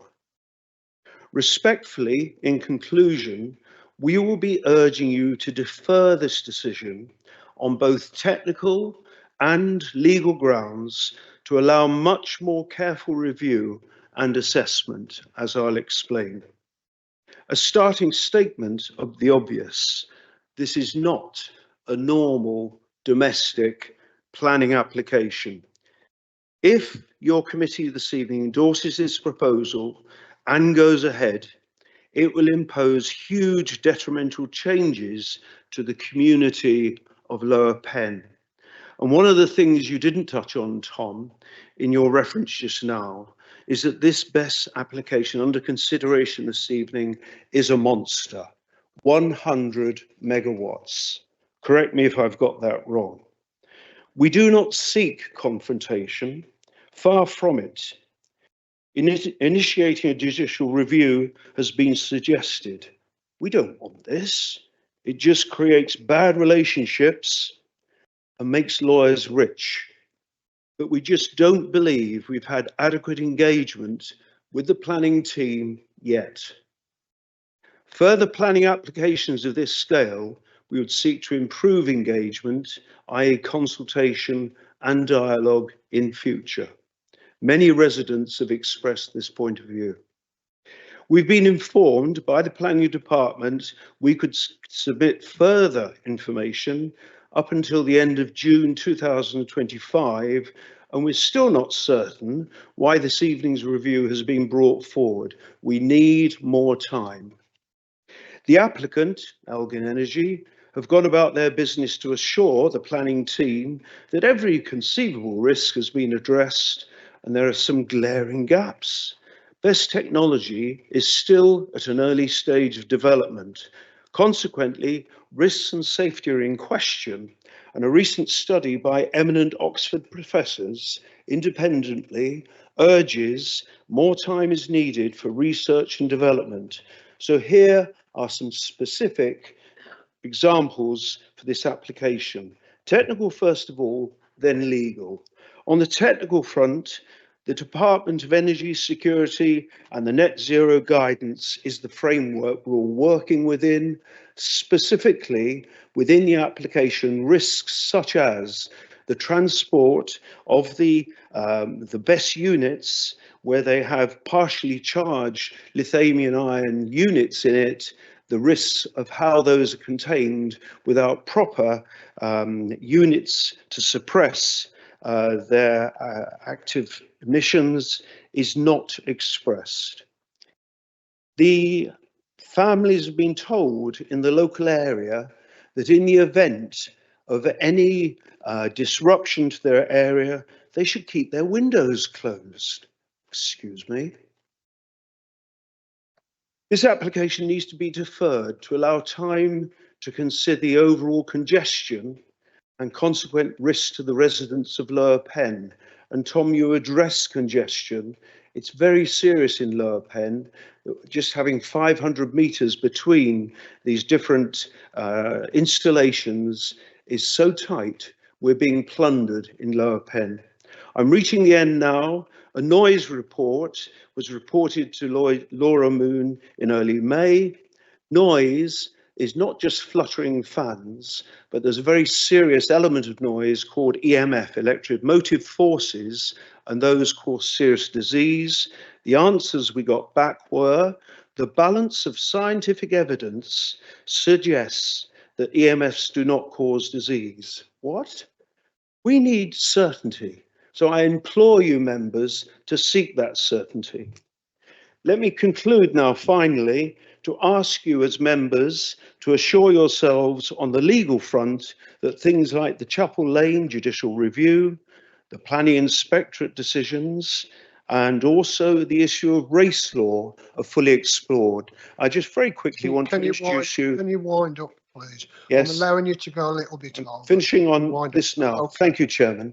The Harpeak family, could you just wave to the members? Could you just wave to them?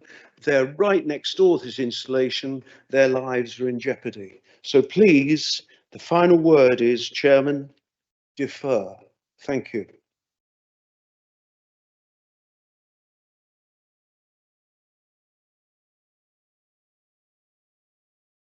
We next have the applicant speaking for the application, the agent, and that's David Pickford. Please go to the lectern. You've got 5 minutes. Thank you. Yeah, so thank you, Chair and members, for the opportunity to speak today on behalf of Elgin Energy. The application presented today follows a process of proactive working with both the council and various consultees, and that has led to the officer's recommendation for approval subject to conditions and the completion of a legal agreement for securing biodiversity net gain management and associated monitoring fee.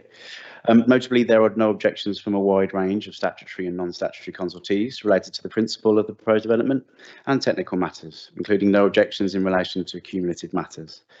These include no objections subject to conditions where applicable from the Canal and River Trust, Environmental Health, the Council's policy team, the Tree Officer, the Ecology Officer, the Conservation Officer, the County Public Rights of Way Officer, the Highway Authority, County Archaeology, Staffordshire Flood Teams, Natural England, the Design Out Crime Officer, the Environment Agency, the Health and Safety Executive, Staffordshire Fire and Rescue Service, and the Council's Landscape Consultant, with all previous comments made now addressed. The proposed facility will increase much needed battery storage capacity in the UK in an optimal and very well screened location near to an existing substation with capacity and agreement already in place to connect. This will assist to decarbonise the energy grid, which will contribute towards meeting climate change and emission reduction targets at international, national and local levels, as well as insisting in ensuring local energy security. The proposed development provides suitable landscape and acoustic mitigation, including a 4 metre high acoustic fence, and extensive new tree, hedgerow and meadow planting, along with appropriate safety measures and drainage strategy, with further details being provided through the discharge of planning conditions. As outlined in the submitted summary letter, the site is located within the grey belt and does not comprise inappropriate development in the green belt, with development meeting the criteria of paragraph 155 of the NPPF. This is also the position of the Council's policy team and planning officers. The submitted summary letter outlines the site selection process undertaken, with the site being located away from higher quality grade 2 agricultural land which surrounds Penn substation, whilst within a viable distance to provide a secured grid connection and helping to contribute towards meeting 2030 targets as set out in the government's Clean Power 2030 action plan. As shown in the submitted LVIA and LVIA addendum, the proposed landscaping strategy will provide effective mitigation which will ensure that the overall landscape and visual impacts are limited, including no cumulative effects due to the combination of topography and a strong landscape framework around the site. The proposed development will cause no adverse harm to existing trees, to heritage assets including conservation area, protected species and the local highway network, with conditions proposed to control activity during the short construction period. There would also be no adverse harm to the immunity of local residents, with the EHO fully satisfied with the proposed acoustic mitigation and with acoustic fencing able to be suitably screened by proposed landscaping after a minimum of 6.5 years. This is clear that there is clear support in both local and national planning policy for the proposed development, with paragraph 168 of the NPPF emphasising the significant positive weight should be given to the benefits associated with renewable and low carbon energy generation, and with the proposed development, which the proposed development will deliver, making a valuable contribution towards the achievement of 2030 climate targets and transition to a net zero future. Further benefits comprise the contribution towards UK energy security, significant ecological and arboricultural enhancements, resulting in biodiversity net gains of 53.9% for habitats and 154.5% for hedgerows, the creation of employment during the construction period, and assisting with the future viability and stability of a local farming business through rural diversification. The scheme provides clear social, economic and environmental benefits representing the achievement of sustainable development in accordance with local and national planning policy. It is therefore respectfully requested that planning permission is granted for this proposal, and it's considered that there are no valid reasons to either defer or refuse the application. Thank you. Thank you, Mr Pickford. Can I invite Councillor Wilson now to the lectern, please? Thank you.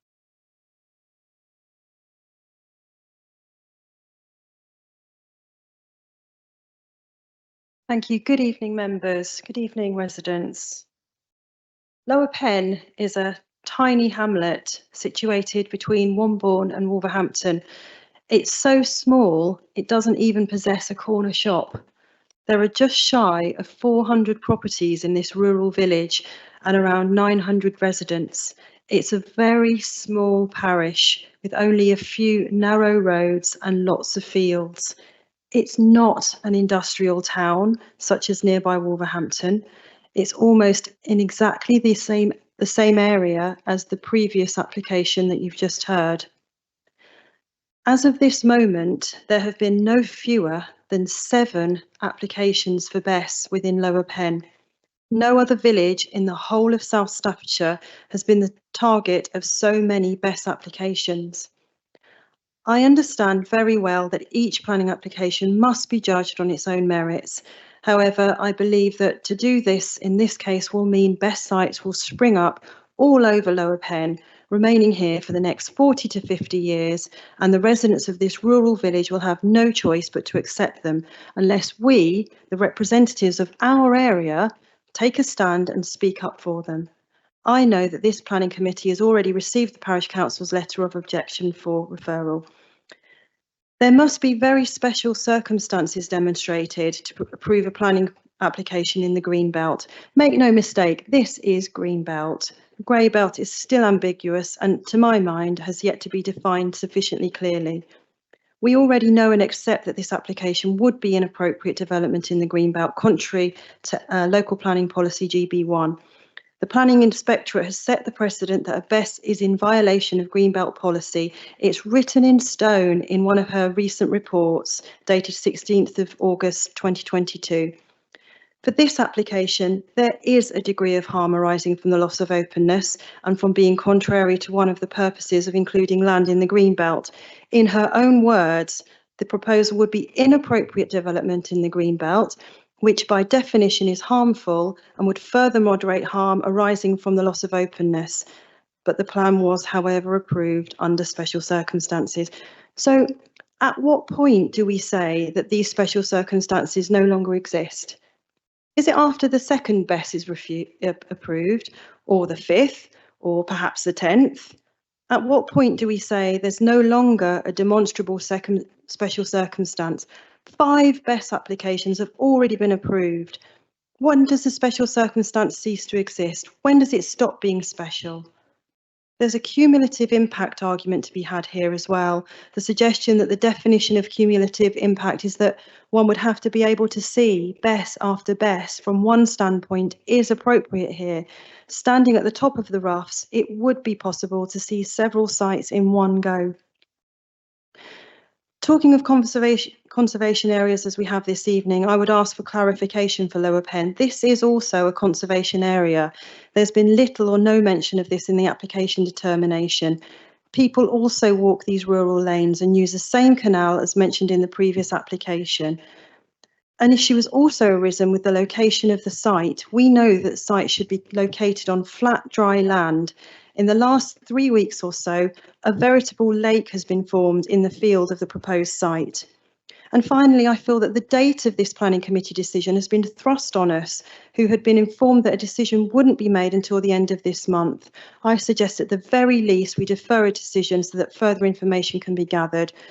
So to sum up, the site would not be safe for development of a BESS. It would have a cumulative effect on the area. Capacity is not required here. It's harmful to the green belt, and more time should have been given to determine this application and for objections to be considered more fully.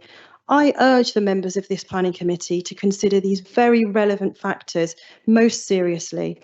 I would ask for members to propose a motion to refuse this application based on the violation to the Greenbelt, the same policy as previously, EQ 3 and 4, and that the special circumstances are not applicable here.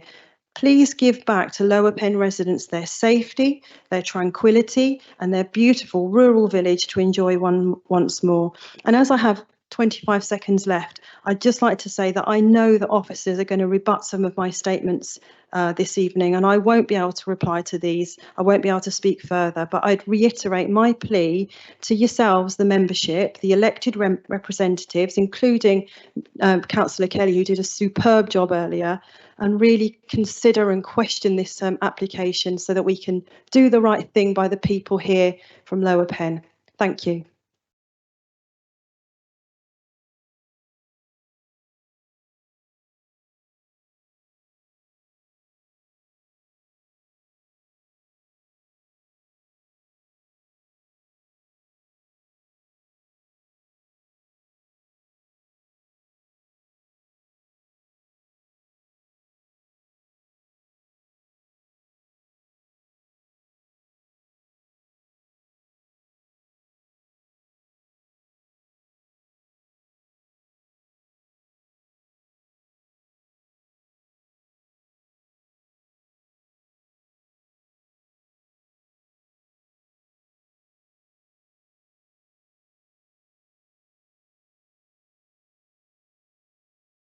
Over to you then, Tom, to respond to the comments. Okay.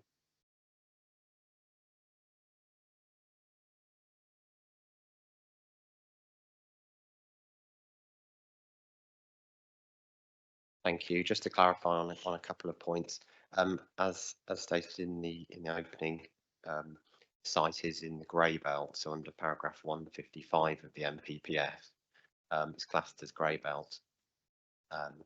So just to clarify that, so very special circumstances aren't required for this application.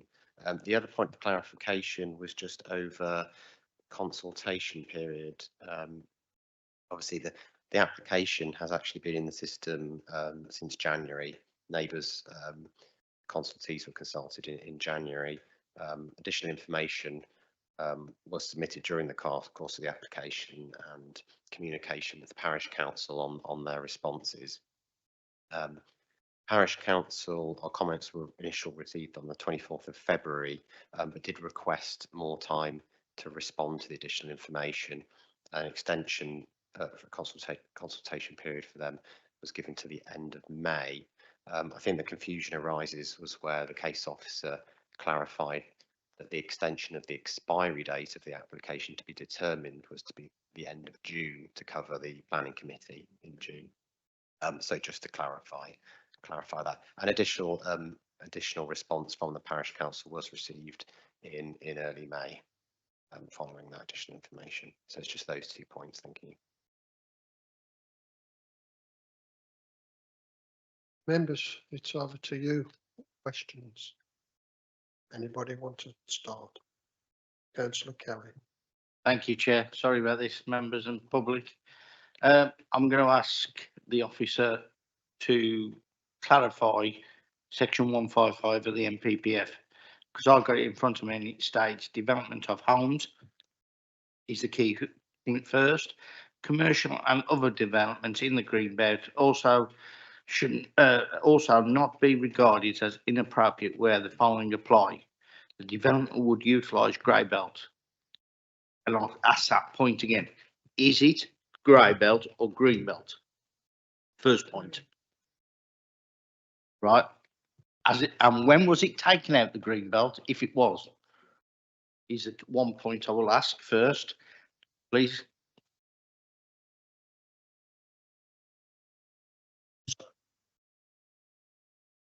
Yeah, so the recent introduction of this paragraph 155, which is quite recent, is essentially like a criteria. It's an assessment, and there's associated guidance with it that has been provided by the government as well to help us assess whether a site is grey belt. So we're talking about the specific application site of whether it's grey belt or not. And there's the criteria that you go through. For example, is it merging towns, and is it merging historic towns as well as another? Yes, an urban sprawl from large urban areas, which this isn't. Yeah. So that's the initial test. The next test is whether it undermines the purposes of all the purposes of the green belt taken together, and that includes encroachment into the countryside. So the council's planning policy team were consulted on this, and they undertook that assessment, and that's included in the officer report. And they found that you have to assess it on this specific site alone, and whether that undermines the strategic purpose of the green belt in encroachment into the countryside. And they found that the size of the site wouldn't undermine the purposes taken together across the area of the plan, which that's the wording of paragraph 155. So that's the reason why it is considered to be classed as grey belt land. And that's really along the lines of other similar applications for best sites since that paragraph has been introduced earlier in the year. The second part, I don't know if you want me to go on to the rest of paragraph 155. I go on to section B, which is the demonstrable unmet need for the type of development proposed. Well, that's the national energy statement to national policy about the need for battery sites to support the increase in renewables, and that still stands, and there's been no change to that government policy. There's been no ministerial statement or change to guidance on that. So there is a demonstrable unmet need still. In terms of sustainable location, which is paragraph C, as you know, best sites, once the construction phase has completed, the visits to the site would be 2 vehicles per month. There would be no staff on the site. So in terms of sustainable location, in reference to paragraphs 1110 and 115 of the framework, which talks about maximising use of public transport and things like that, it's not a major consideration for this site, just due to the lack of any transport needed for the site once it's operational. Paragraph D relates to the golden rules, which relates to housing development, not this type of development. So that takes you through paragraph 155. Thank you. I was going to say, because then paragraph D refers to section 156 and 157, which is the golden rules, which is all housing development, whereas 156 is in a way silencing parts of. Is this classed as a commercial entity? Is that what we're saying then?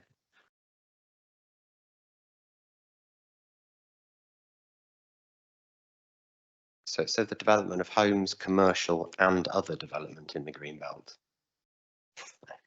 Great politician, but I'm trying to tie you down. The planners are asserting that this is a commercial development then.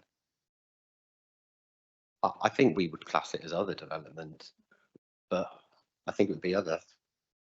But it's certainly. Thank you. No further questions. You've answered all my questions. Anybody else want to speak? Councillor Ashley. Thank you, Mr. Chairman. Could we have the plan, please, of the overall area where it is? You got the prettier one. That's better. Oh, no, it doesn't. What I'm interested in is domestic properties nearby.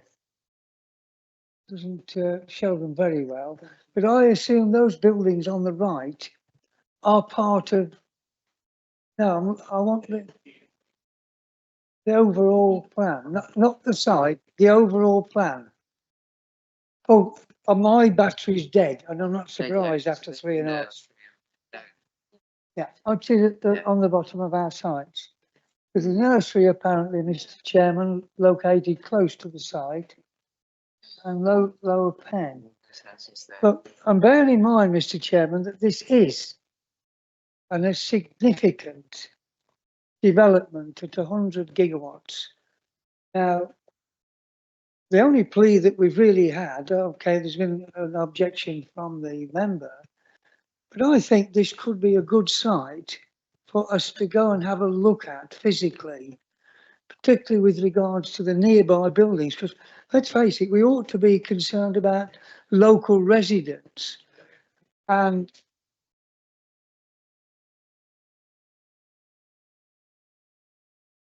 it would give us a better picture, I think, Mr. Chairman, of the overall situation there, because there's no doubt this is a very big installation. So I'd like to propose that we defer the application for a site visit in accordance with arrangements with the planning officers.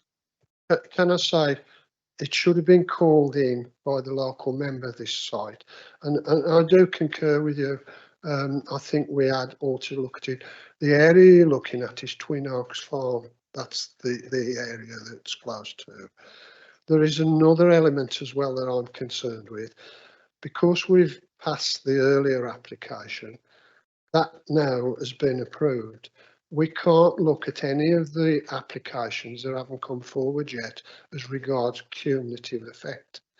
Now, the one we've passed tonight, does that add to the cumulative effect? It may or may not, but let's have another look at it. I know, but let's look at it. I think, my call, I'm the chairman, I think we should defer it to have the site visit. Yes.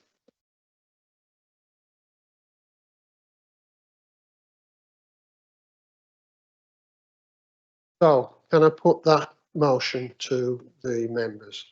Is everyone in agreement to have a site visit? Can you please show?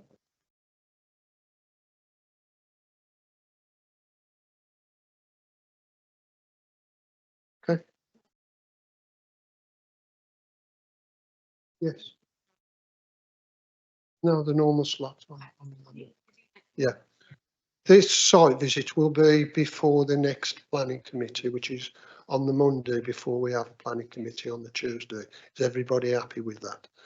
But we do need a good turnout. We didn't have a good turnout on Flash Lane. There was only 3 of us. So for everyone to consider it, please attend that site visit. Thank you. Okay. Do you want to comment? Want to comment? Yeah. Yeah. Okay, members, yeah, go on, Councillor Kelly. Sorry, Chair, do you need grounds for deferment? Grounds for deferment? Because last time we deferred an application, we had to give fundamental grounds for the deferment. I think the point was actually the nursery and other buildings in close proximity, which members want to have a look at. So I'm not going to be seeking formal grounds, for deferral. The important thing is that all members do actually agree, to the deferral.